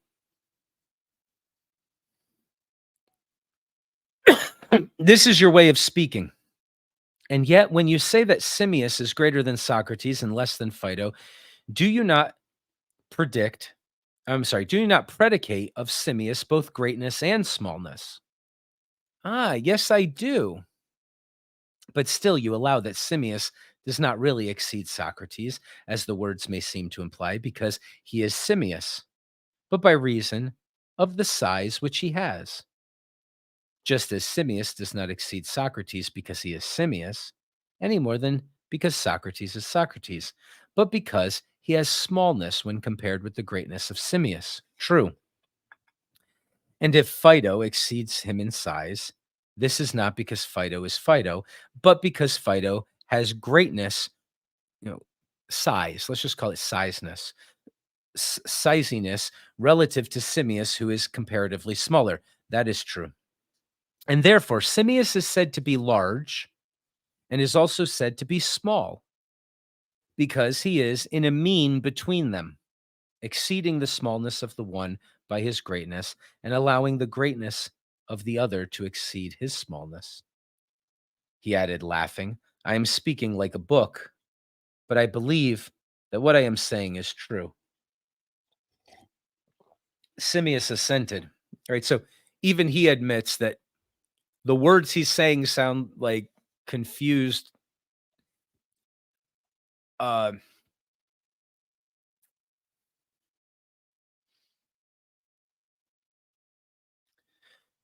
they sound like a radical commitment to some ideas that are not immediately. It's not immediately obvious what they mean or how they apply. And so he says, I admit that I sound like some sort of book right now, but I still think that what I'm saying is true, right? So the vein of thought that he's sticking to is forcing him to talk in a slightly weird way to try to describe it because the way we normally think is so far from what's actually the case.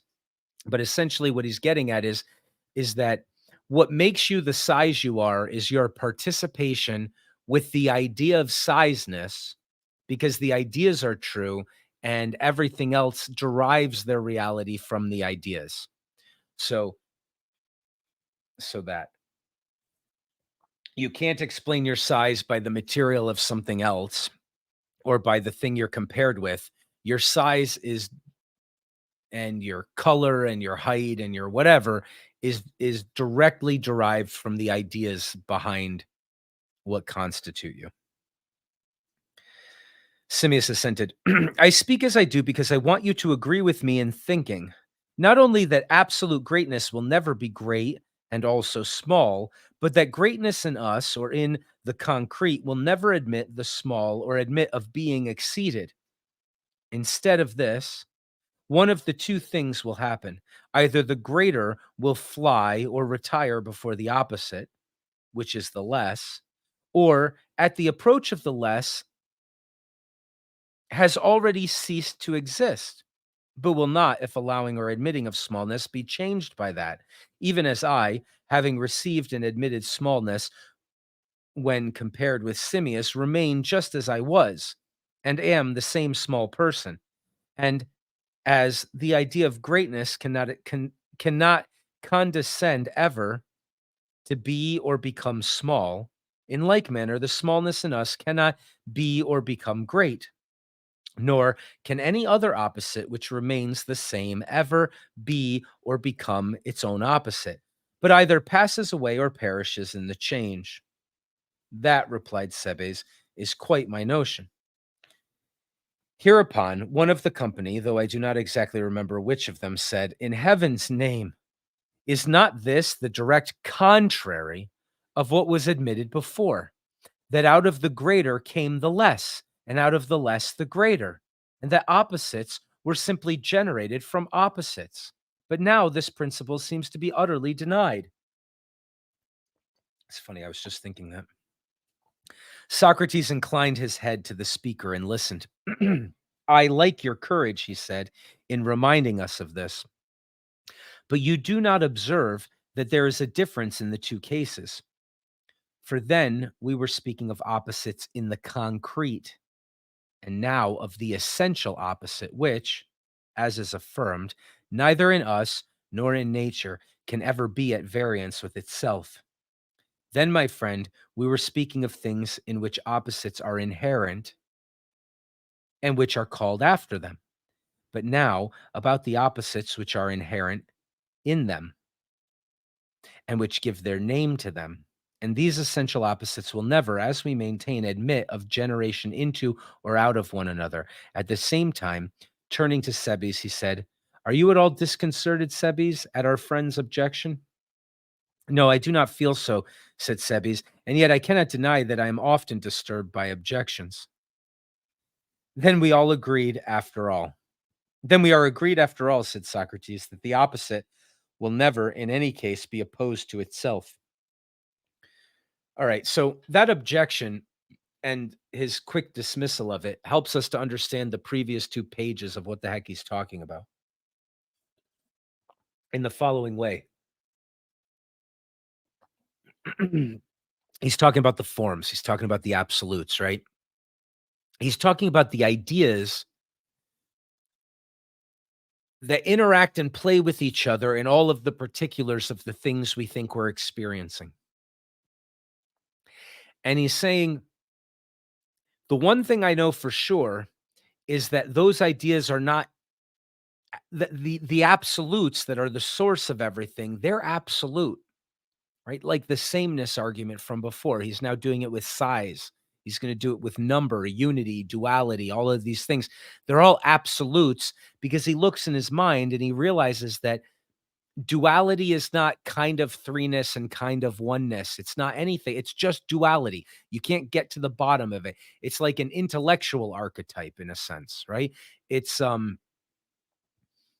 it's the it's one of the very many deities. Like maybe Socrates's pantheon is much, much, much more expanded than any other polytheistic system ever had. It's the God of one and the God of two and all these things. Anything that's an idea in his mind that he can't make any simpler or make the composite of other simpler things, he gets to those things. And he says, okay, that's one of the raw materials of existence. I see it in the particulars. I bring 2 things together. I say there's 2 now, and then there's 1. But if I was looking at the universe from outside, they just moved a little bit.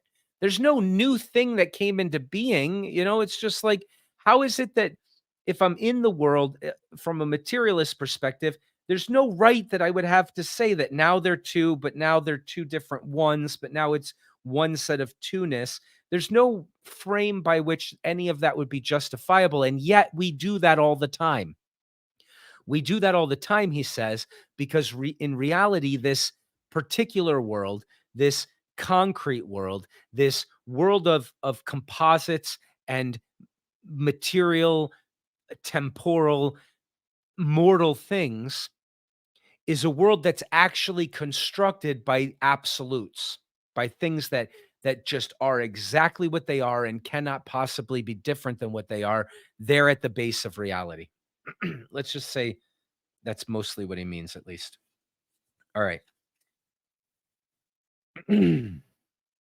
No, we are quite agreed. Yet once more, let me ask you to consider the question from another point of view to see whether you agree with me. There is a thing which you term heat and another thing which you term cold. Certainly. But are they the same as fire and snow? Most assuredly not. Heat is a thing different from fire, and cold is not the same with snow. Yes. And yet you will surely admit that when snow, as was before said, is under the influence of heat, they will not remain snow and heat, but At the advance of the heat, the snow will either retreat or perish. Very true, he replied. And the fire, too, at the advance of cold, will either retire or perish. And then the fire is under the influence of the cold. They will not remain as before, fire and cold.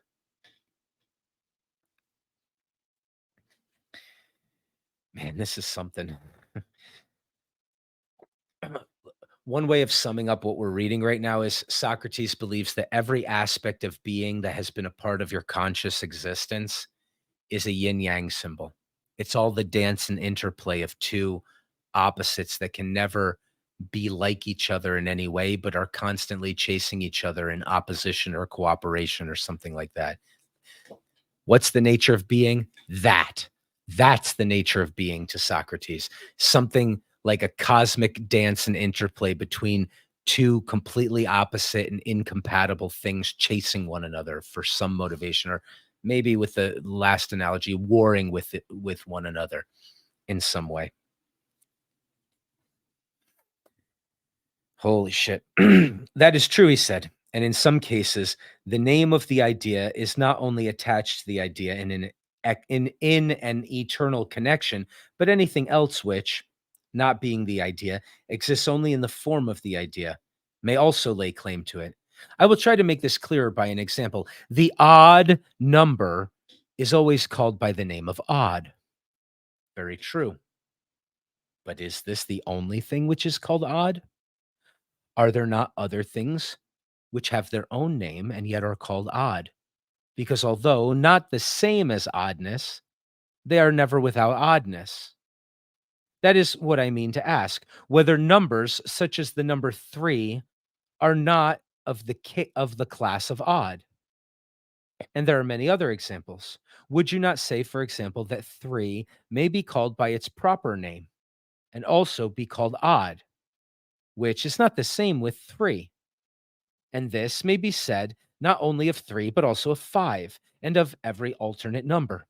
Each of them, without being oddness, is odd.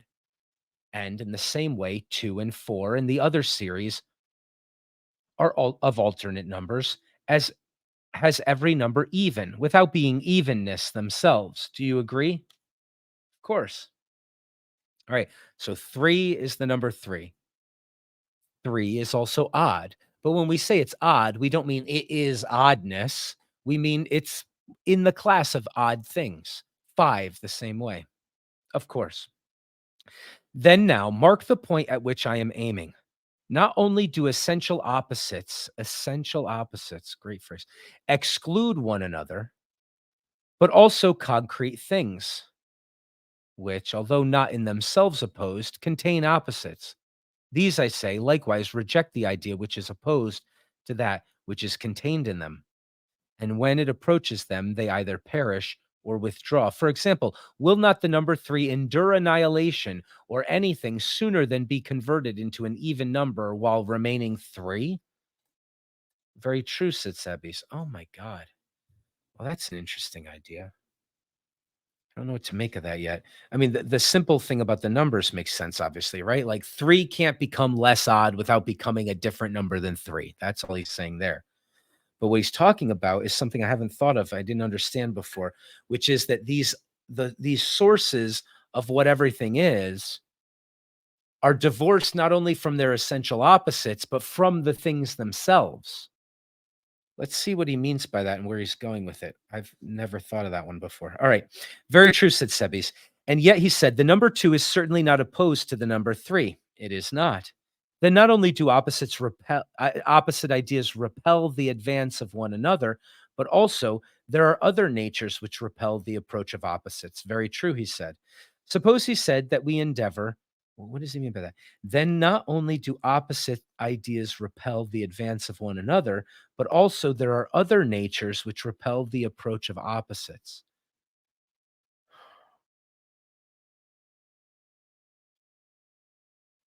What does he mean? How does he prove that?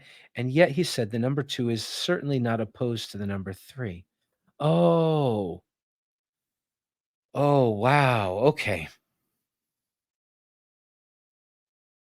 Maybe I was wrong. Maybe he has an even bigger idea than this yin yang symbol here. Hold on a second.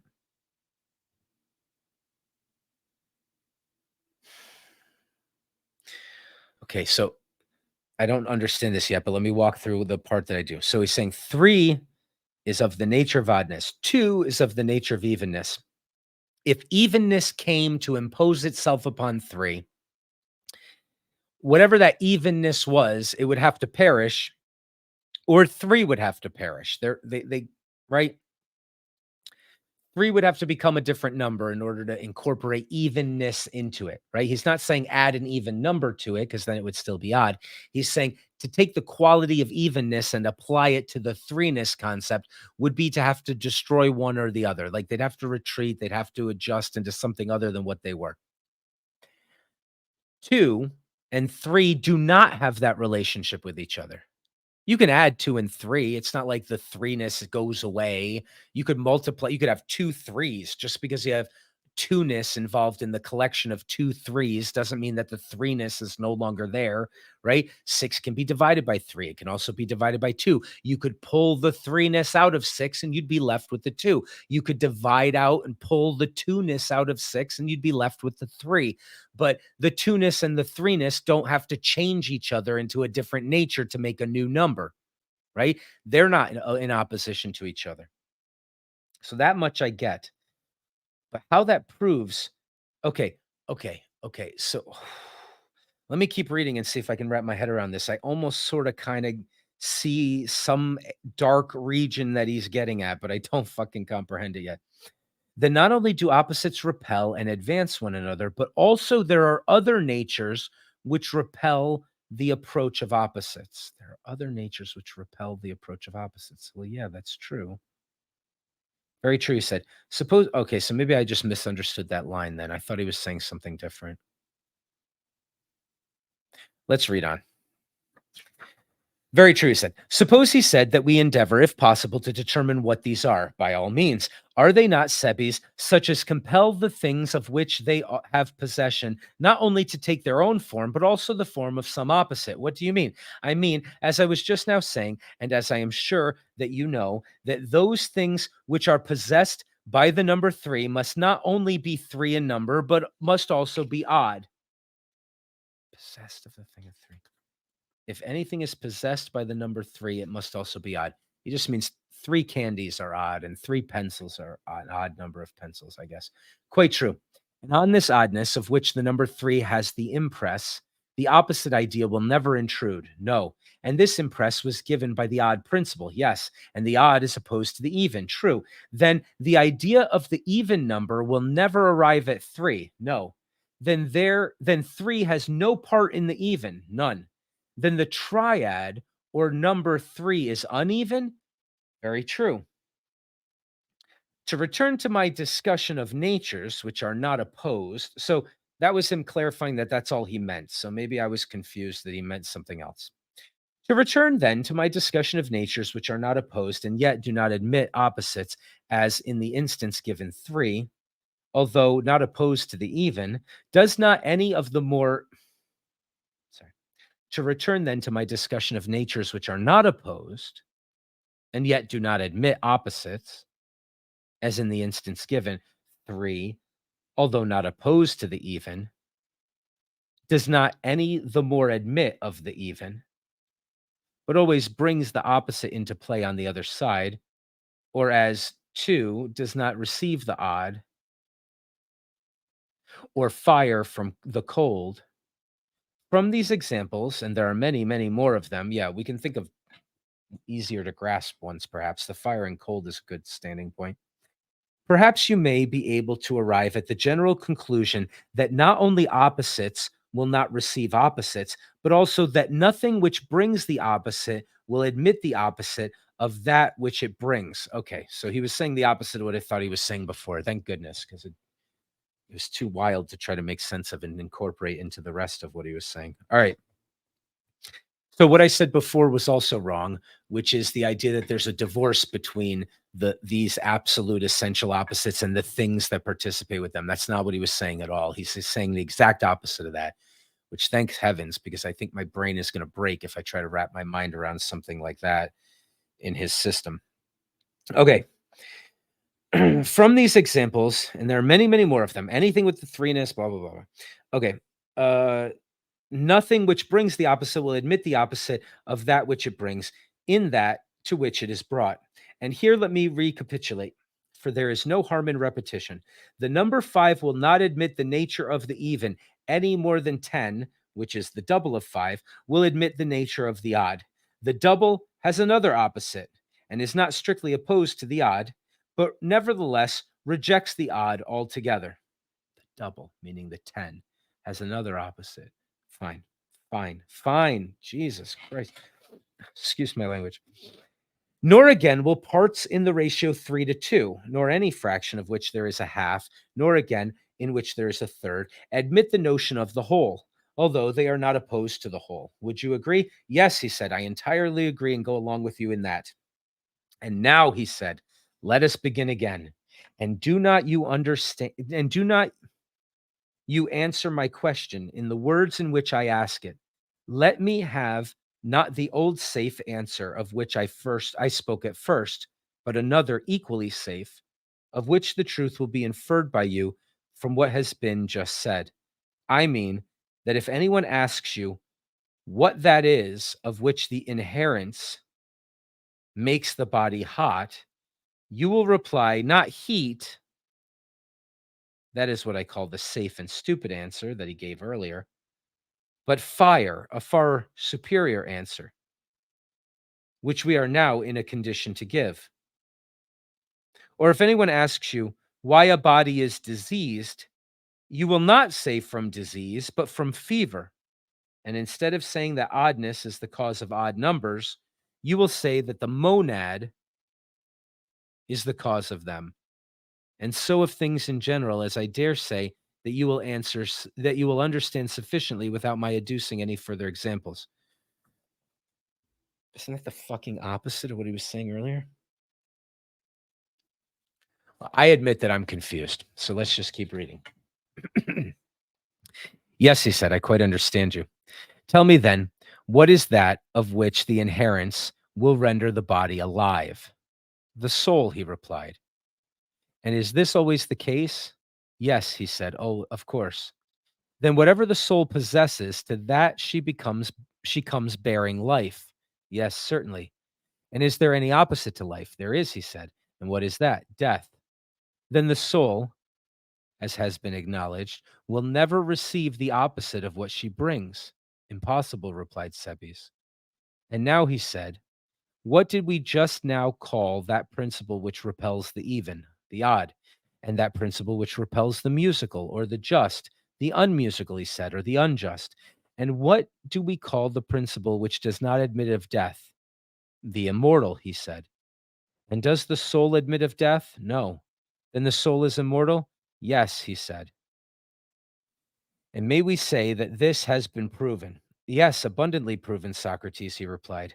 Supposing that the odd were imperishable, must not 3 be imperishable? Of course. And if that which is cold were imperishable, when the warm principle came attacking the snow, must not the snow have retired whole and unmelted? For it could never have perished, nor could it have remained and admitted the heat. True, he said. Again, if the uncooling or warm principle were imperishable, the fire would, when assailed by cold, would not have perished or have been extinguished, but would have gone away unaffected. Certainly, he said. And the same may be said of the immortal. If the immortal is also imperishable, the soul, when attacked by death, cannot perish.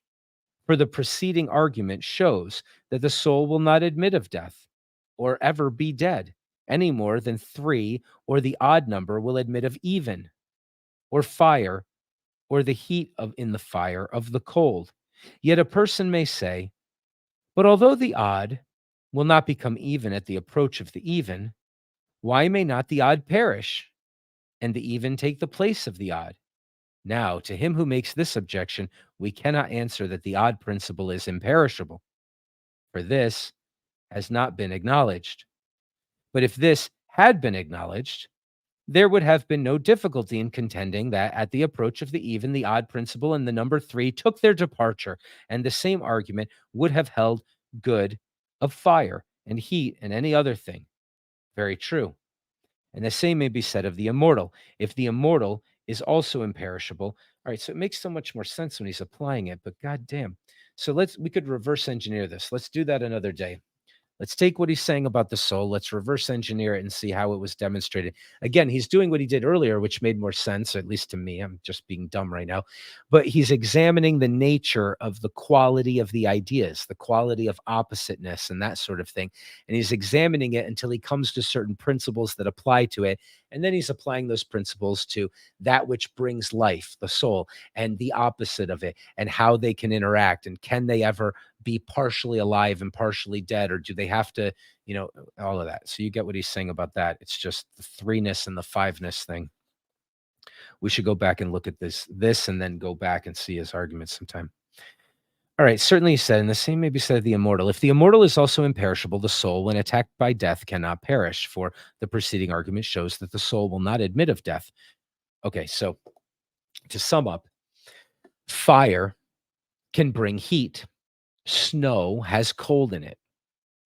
Snow, when the heat comes, perishes because it's being approached by the thing that's the opposite of the quality that makes it snow that it participates in, the coldness. However, fire, no, because he said the opposite earlier. What the hell are we dealing with here? Okay, if a body is hot and you bring coldness to it, which is his physics, that's the way he's conceptualizing it. We'll just bear with that for a second. If you bring coldness to the thing that's warm, it will cool down because its essence wasn't heat. But the heatness itself, like hotness qua hotness, the idea of hotness is not something that can ever have an admixture of coldness in it. Instead, it will retreat and move away rather than become decomposed by the thing that's opposing it or whatever, right? So he's saying life can leave the body. But the thing that brings life, the life principle is what we mean by soul. What he means by soul is the thing that is life qua life, that gives life to the body. It's giving life to the body because it just is the absolute life principle being expressed. That thing can never be partly dead. Right? That's a thing that will just have to move away when death comes in because the two have no part with each other. Okay. But although the odd will not become even at the approach of the even, why may not the odd perish and never take place? Blah, blah, blah. Well, if we didn't prove that oddness is immortal, but that's the whole point of life. It's one, the soul is one thing that has the immortal qualities. So therefore, it's the thing that we will say is immortal. But we may be able to say that of 3-ness too, but we haven't made that argument. No other proof is needed, he said. For if the immortal, being eternal, is liable to perish, then nothing is imperishable. Yes, replied Socrates, and yet all men will agree that God and the essential form of life and the immortal in general will never perish. Yes, all men, he said. That is true. And what is more, gods, if I am not mistaken, as well as men. Seeing then that the immortal is indestructible, must not the soul, if she is immortal, be also imperishable? Most certainly.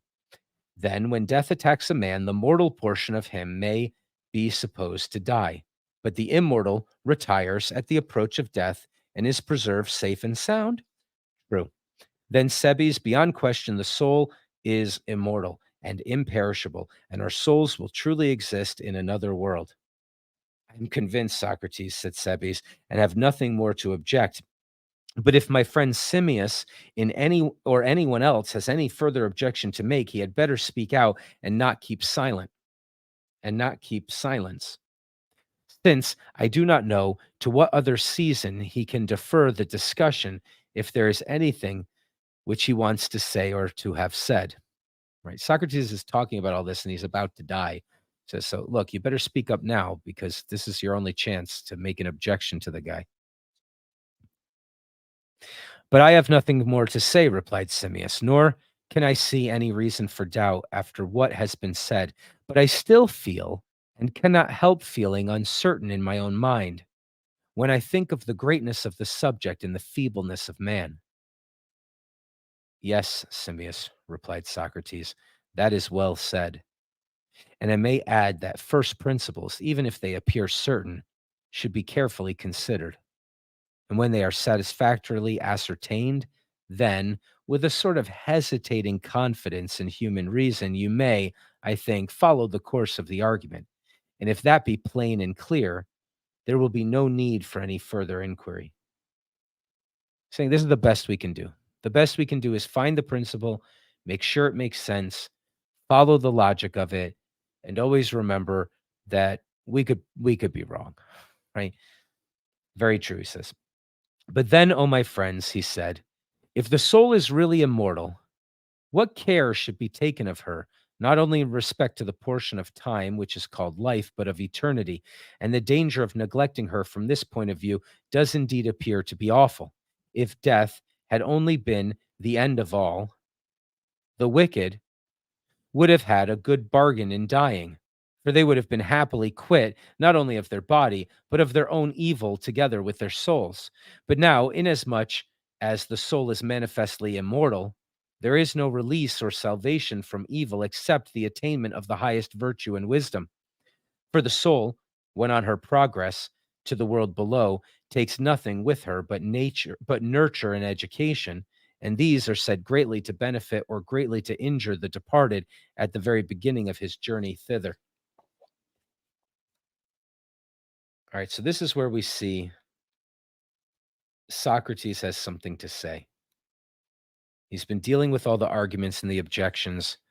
It was important to him to do that, and he wanted to do it for his friends, but now he's going to interject what he wants to talk about. For after death, as they say, the genius of each individual to whom he belonged in life leads him to a certain place in which the dead are gathered together, whence, after judgment has been given, they pass into the world below, following the guide who is appointed to conduct them from this world to the other. And when they have there received their due and remained their time, another guide brings them back again after many revolutions of ages. Now, this way to the other world is not, as Aeschylus says, in the Telephus, a single and straight path. If that were so, no guide would be needed, for no one could miss it. But there are many partings of the road and windings, as I infer from the rites and sacrifices which are offered to the gods below in places where three ways meet on earth. The wise and orderly soul follows in the straight path and is conscious of her surroundings. But the soul which desires the body and which, as I was relating before, has long been fluttering about the lifeless frame and the world of sight, is after many struggles and many sufferings hardly and with violence carried away by her attendant genius. And when she arrives at the place where the other souls are gathered, if she be impure and have done impure deeds, whether foul murders or other crimes, which are the brothers of these, and the works of brothers in crime, from that soul everyone flees and turns away. No one will be her companion, no one her guide, but alone she wanders in extremity of evil until certain times are fulfilled. And when they are fulfilled, she is born irresistibly to her own fitting habitation as every pure and just soul which just passed through life in the company and under the guidance of the gods has also her own proper home.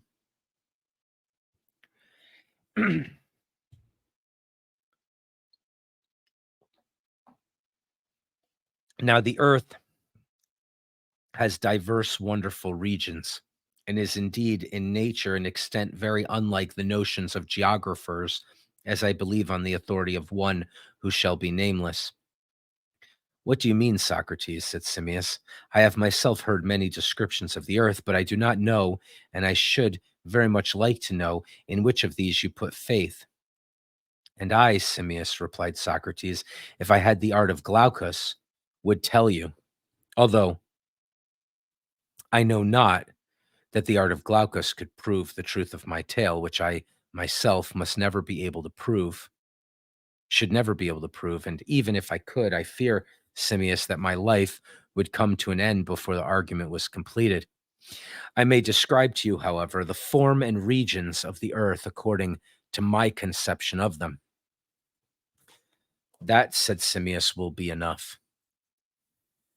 Well, then, he said, my conviction is that the earth is a round body in the center of the heavens, and therefore has no need of air or any similar force to be a support, but is kept there and hindered from falling or inclining anyway by the equability of the surrounding heaven and by her own equipoise.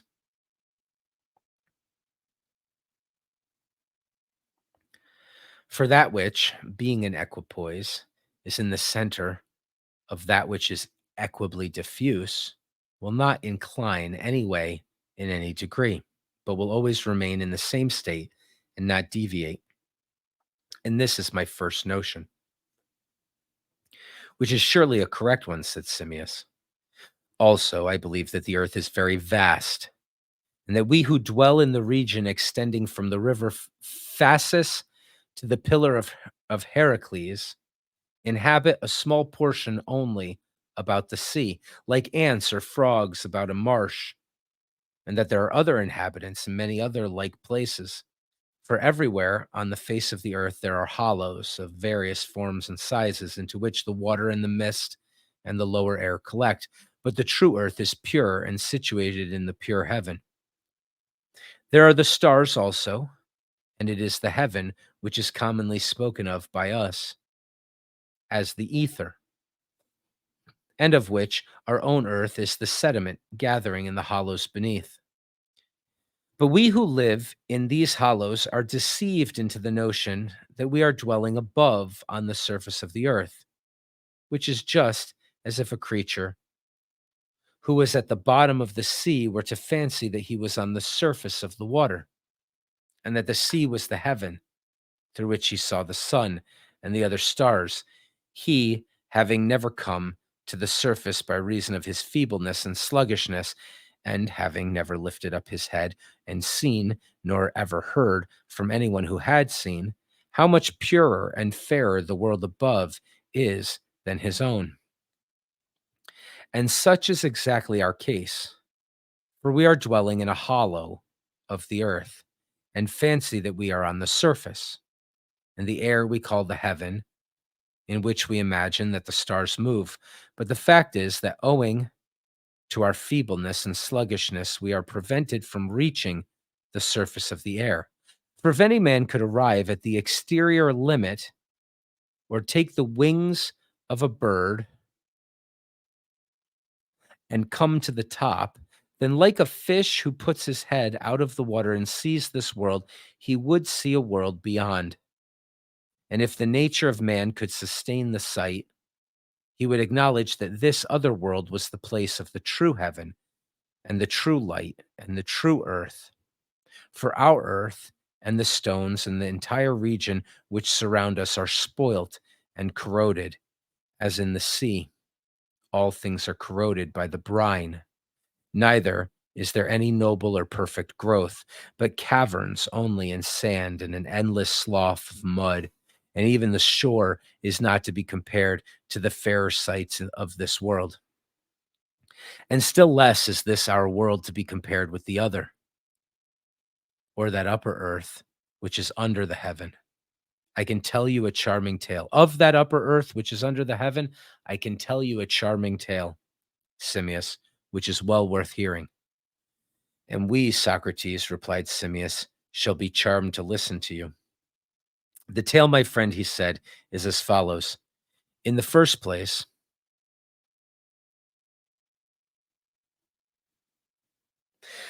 the earth, when looked at from above, is in appearance streaked like one of those balls that have leather coverings in 12 pieces and is decked with various colors, of which the colors used by painters on earth are in a manner samples. But there, the whole earth is made up of them, and they are brighter far and clearer than ours. There is a purple of wonderful luster. Also, the radiance of gold and the white, which is in the earth, is whiter than any chalk or snow. Of these and other colors, the earth is made up, and they are more in number and fairer than the eye of man has ever seen, the very hollows of which I was speaking. Filled with air and water, filled with air and water have a color of their own, and are seen like light gleaming amid the diversity of the other colors, so that the whole presents a single and continuous appearance of variety in unity. And in this fair region, everything that grows, trees and flowers and fruits, are in a like degree fairer than any here. And there are hills having stones in them, in a like degree smoother and more transparent and fairer in color than our highly valued emeralds and sardonyxes and jaspers and other gems, which are but minute fragments of them. For there all the stones are like our precious stone. All the stones are like our precious stones, and fairer still. The reason is that they are pure and not, like our precious stones, infected or corroded by the corrupt briny elements which coagulate among us and which breed foulness and disease, both in earth and stones, as well as in animals and plants. They are the jewels of the upper earth, which also shines with gold and silver and the like, and they are set in the light of day and are large and abundant and in all places, making the earth a sight to gladden the beholder's eye. And there are animals and men, some in a middle region, others dwelling about the air, as we dwell about the sea, others in islands which the air flows round near the continent. And in a word, the air is used by them as the water, and the sea are as the water and the sea are by us. And the ether is to them what the air is to us. Moreover, the temperament of their seasons is such that they have no disease and live much longer than we do, and have sight and hearing and smell and all the other senses in far greater perfection, in the same proportion that air is purer than water, or the ether than air. Also, they have temples and sacred places in which the gods really dwell, and they hear their voices and receive their answers and are conscious of them and hold converse with them, and they see the sun, moon, and stars as they truly are.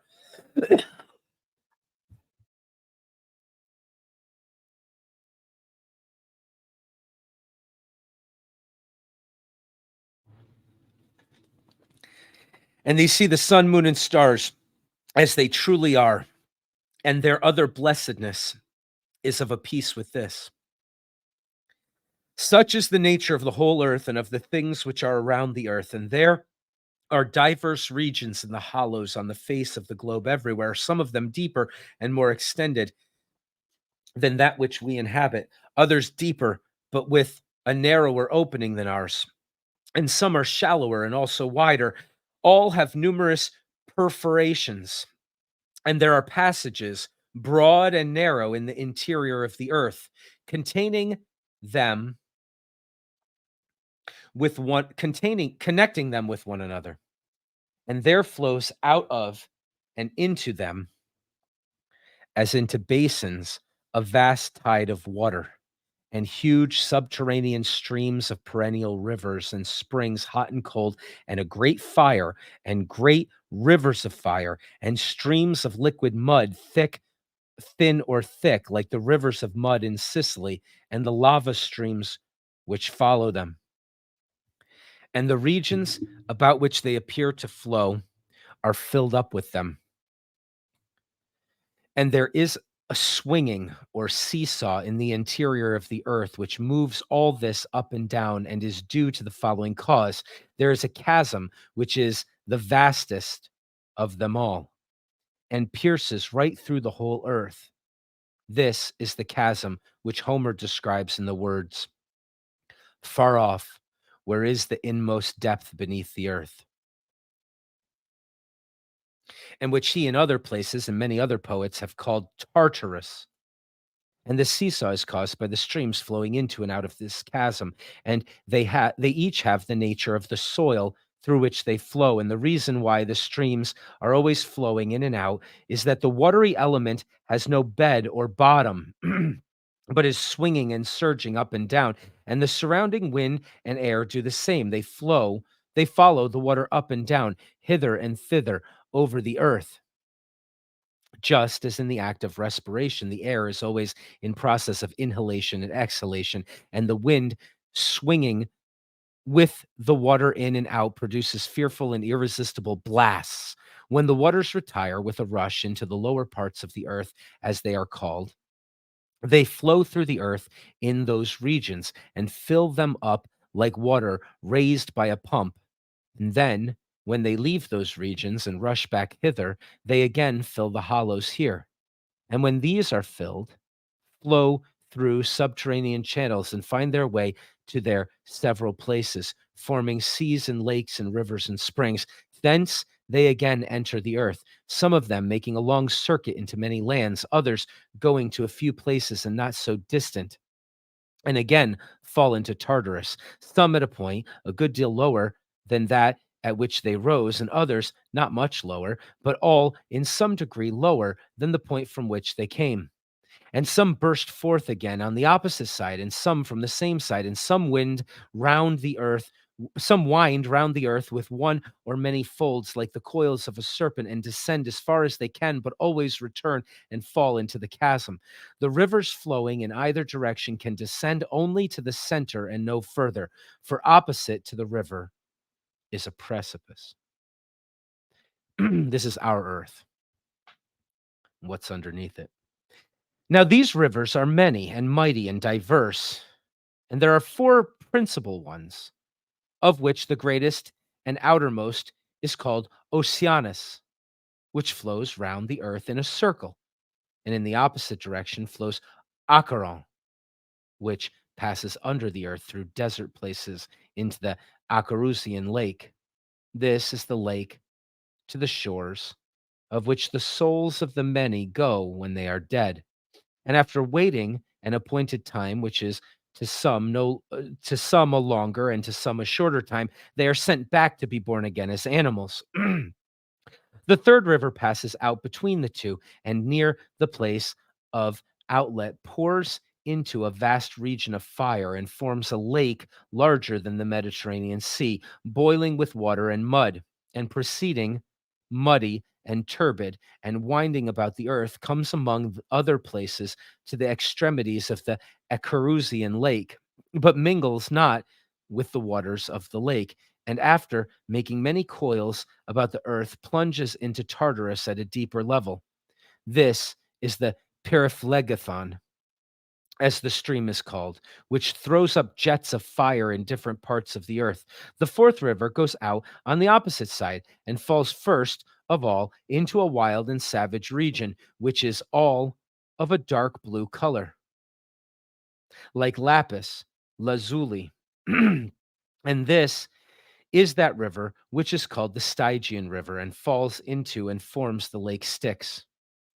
And after falling into the lake and receiving strange powers in the waters, passes under the earth, winding round in the opposite direction, and comes near the Acherusian lake from the opposite side to Pyriphlegethon.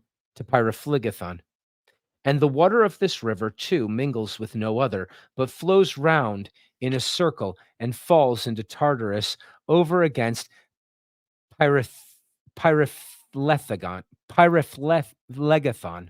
Sorry, Pyriphlegethon. And the name of the river, as the poets say, is Cocytus. Such is the nature of the other world. And when the dead arrive in the place to which the genius of each severally guides him, first of all, they have sentence passed upon them, as they have lived well or piously or not.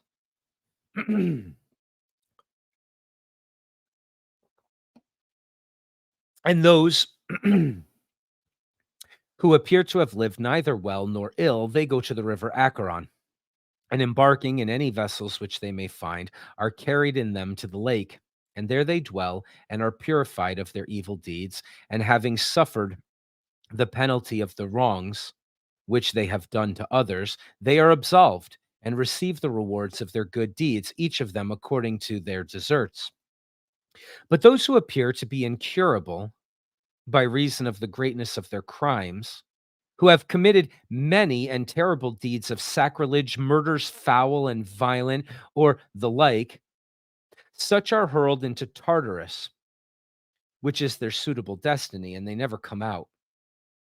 Those again who have committed crimes, which, although great but not irredeemable, who in a moment of anger, for example, have done violence to a father or a mother and have repented for the remainder of their lives, or who have taken the life of another under the like extenuating circumstances, these are plunged into Tartarus, the pains of which they are compelled to undergo for a year. But at the end of the year, the wave casts them forth, mere homicides by way of Cocytus, parricides, and matricides by Periplegathon. And they are borne to the Ecarusian lake. And there they lift up their voices and call upon the victims whom they have slain or wronged to have pity on them and to be kind to them, and let them come out into the lake.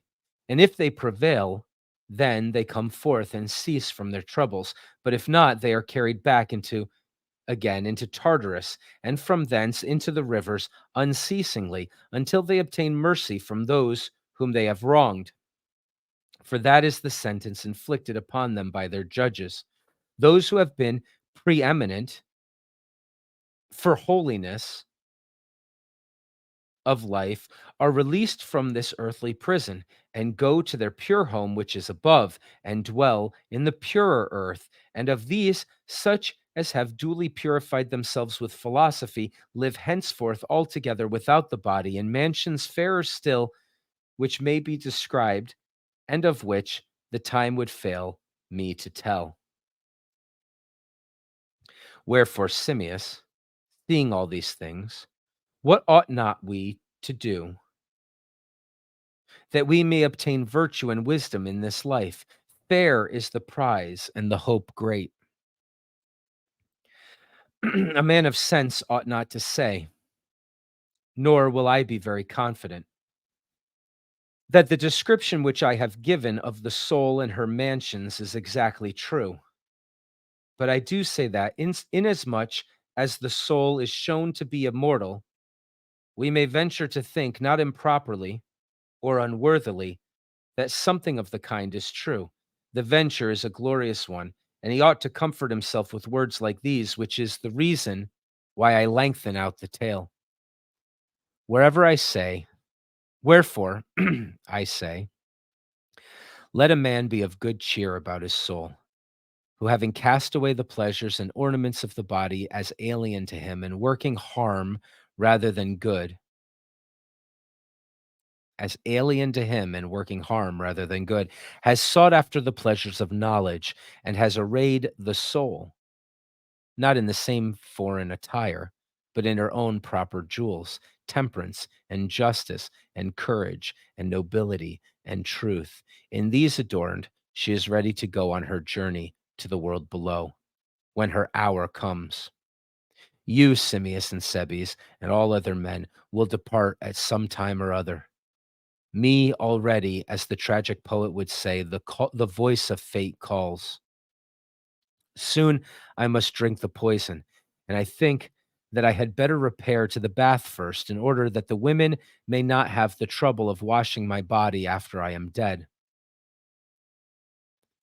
When he had done speaking, Crito said, and have you any commands for us, Socrates? Anything to say about your children, or any other matter in which we can serve you? Nothing particular, Crito, he replied. Only, as I have always told you, take care of yourselves. This is a service which you may be ever rendering to me and mine, and to all of us, whether you promise to do so or not. But if you have no thought of yourselves, and care not to walk according to the rule which I have prescribed to you, not now for the first time, however much you may profess or promise at the moment, it will be of no avail. We will do our best, said Crito. And in what way shall we bury you? In any way that you like. But you must get hold of me and take care that I do not run away from you." Then he turned to us and added with a smile, "I cannot make Crito believe that I am the same Socrates who have been talking and conducting the argument. He fancies that I am the other Socrates, whom he will soon see, a dead body, and he asks, how shall he bury me? And though I have spoken many words in the endeavor to show that when I have drunk the poison, I shall leave you and go to the joys of the blessed, these words of mine, with which I was comforting you and myself, have had, as I perceive, no effect upon Crito. And therefore, I want you to be surety. Sorry, I just got the joke he said a second ago. Hold on. Let's add this in. How shall we bury you? He goes, any way you like, but you better catch me first. Right? I'm not going to be here to bury. That body has nothing to do with me, man. And therefore, I want you to be surety for me to him now, as at the trial he was surety to the judges for me. But let the promise be of another sort, for he was surety for me to the judges that I would remain, and you must be surety to him that I shall not remain, but go away and depart. And when he will suffer less at my death, and then he will suffer less at my death, and not be grieved when he sees my body being burned or buried. I would not have him sorrow at my hard lot, or say at the burial, thus we lay out Socrates, or thus we follow him to the grave or bury him. For false words are not only evil in themselves, but they infect the soul with evil. Be of good cheer, then, my dear Crito, and say that you are burying my body only, and do with that whatever is useful and what you think best. When he had spoken these words, he arose and went into the chamber to bathe. Crito followed him and told us to wait. So we remained behind, talking and thinking of the subject of discourse, and also of the greatness of our sorrow. He was like a father of whom we were being bereaved, and we were about to pass the rest of our lives as orphans. When he had taken the bath, his children were brought to him. He had 2 young sons and an elder one, and the women of his family also came, and he talked to them and gave them a few directions in the presence of Crito. Then he dismissed them and returned to us. Now the hour of sunset was near.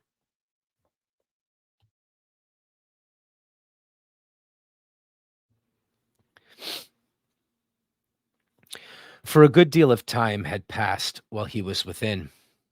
When he came out, he sat down with us again after his bath, but not much was said. Soon the jailer, who was the servant of the 11, entered and stood by him, saying, to you, Socrates, whom I know to be the noblest and gentlest and best of all, whoever came to this place, I will not impute the angry feelings of other men who rage and swear at me when, in obedience to the authorities, I bid them drink the poison.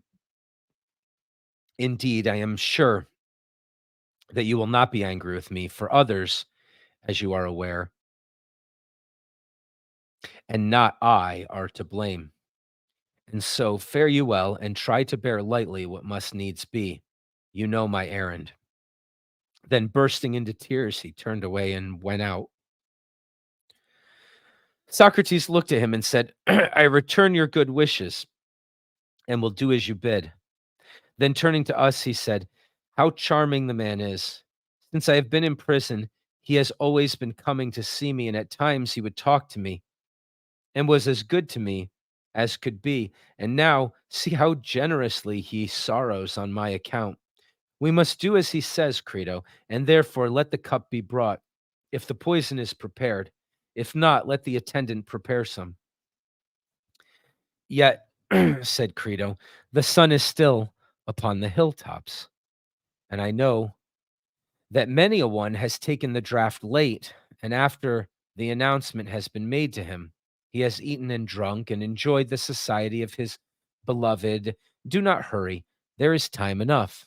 Right? So he's saying typically the jailer comes in and says, drink, and then you're supposed to drink. But typically people say, well, what if I wait till almost dawn? Right? I could still have some fun and have a good time or whatever. So They're telling him, "Wait around, man. Don't don't just drink it right away. The sun's not exactly below. It's not exactly time. You don't have to. You could push it a little."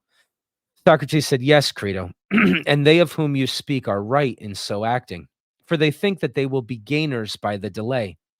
But I am right in not following their example, for I do not think that I should gain anything by drinking the poison a little later. I should only be ridiculous in my own eyes for sparing and saving a life which is already forfeit. Please, then, do as I say and do not refuse me." Crito made a sign to the servant who was standing by, and he went out, and having been absent for some time, returned with the jailer, carrying the cup of poison. Socrates said, "You, my good friend, who are experienced in these matters, shall give me directions how I am to proceed." The man answered, "You have only to walk about until your legs are heavy, and then to lie down, and the poison will act." At the same time, he handed the cup to Socrates, who, in the easiest and gentlest manner, without the least fear or change of color or feature, looking at the man with all his eyes, Echecratus, as his manner was, took the cup and said, "What do you say about making a libation out of this cup to any god? May I or not?" The man answered, "We only prepare, Socrates, just so much as we deem enough." "I understand," he said, "but I may and must ask the gods to prosper my journey from this to the other world. Even so, and so be it according to my prayer." Then raising the cup to his lips, quite readily and cheerfully he drank off the poison. And hitherto most of us had been able to control our sorrow, but now when we saw him drinking, and saw too that he had finished the draught, we could no longer forbear, and in spite of myself, my own tears were flowing fast, so that I covered my face and wept, not for him, but at the thought of my own calamity in having to part from such a friend. Nor was I the first, for Crito, when he found himself unable to restrain his tears, had got up, and I followed. And at that moment, Apollodorus, who had been weeping all the time, broke out into a loud and passionate cry, which made cowards of us all. Socrates alone retained his calmness. "What is this strange outcry?" he said. "I sent away the women mainly in order that they might not misbehave in this way. For I have been told that a man should die in peace. Be quiet then, and have patience." When we heard his words, we were ashamed and refrained our tears. And we walked about until, as he said, his legs began to fail. And then he lay on his back, according to the directions. And the man who gave him the poison now and then looked at his feet and legs. And after a while, he pressed his foot hard and asked him if he could feel. And he said no. And then his leg, and so upwards, and showed us that he was cold and stiff. And he felt them himself and said, "When the poison reaches the heart, that will be the end." He was beginning to grow cold about the groin when he uncovered his face, for he had covered himself up, and said, they were his last words. He said, "Crito, I owe a cock to the Asclepius. Will you remember to pay the debt?" "The debt shall be paid," said Crito. "Is there anything else?" There was no answer to this question, but in a minute or two a movement was heard, and the attendants uncovered him. His eyes were set, and Crito closed his eyes and mouth. Such was the end, Echecratus, of our friend, concerning whom I may truly say that of all the men of his time whom I have known, he was the wisest and justest and best. The end.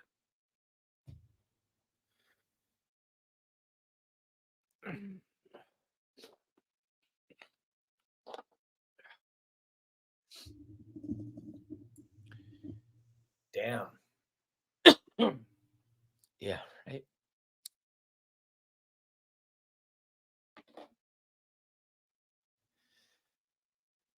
There's a lot to talk about, and we'll have plenty of time to talk about it all. It's a hell of a story.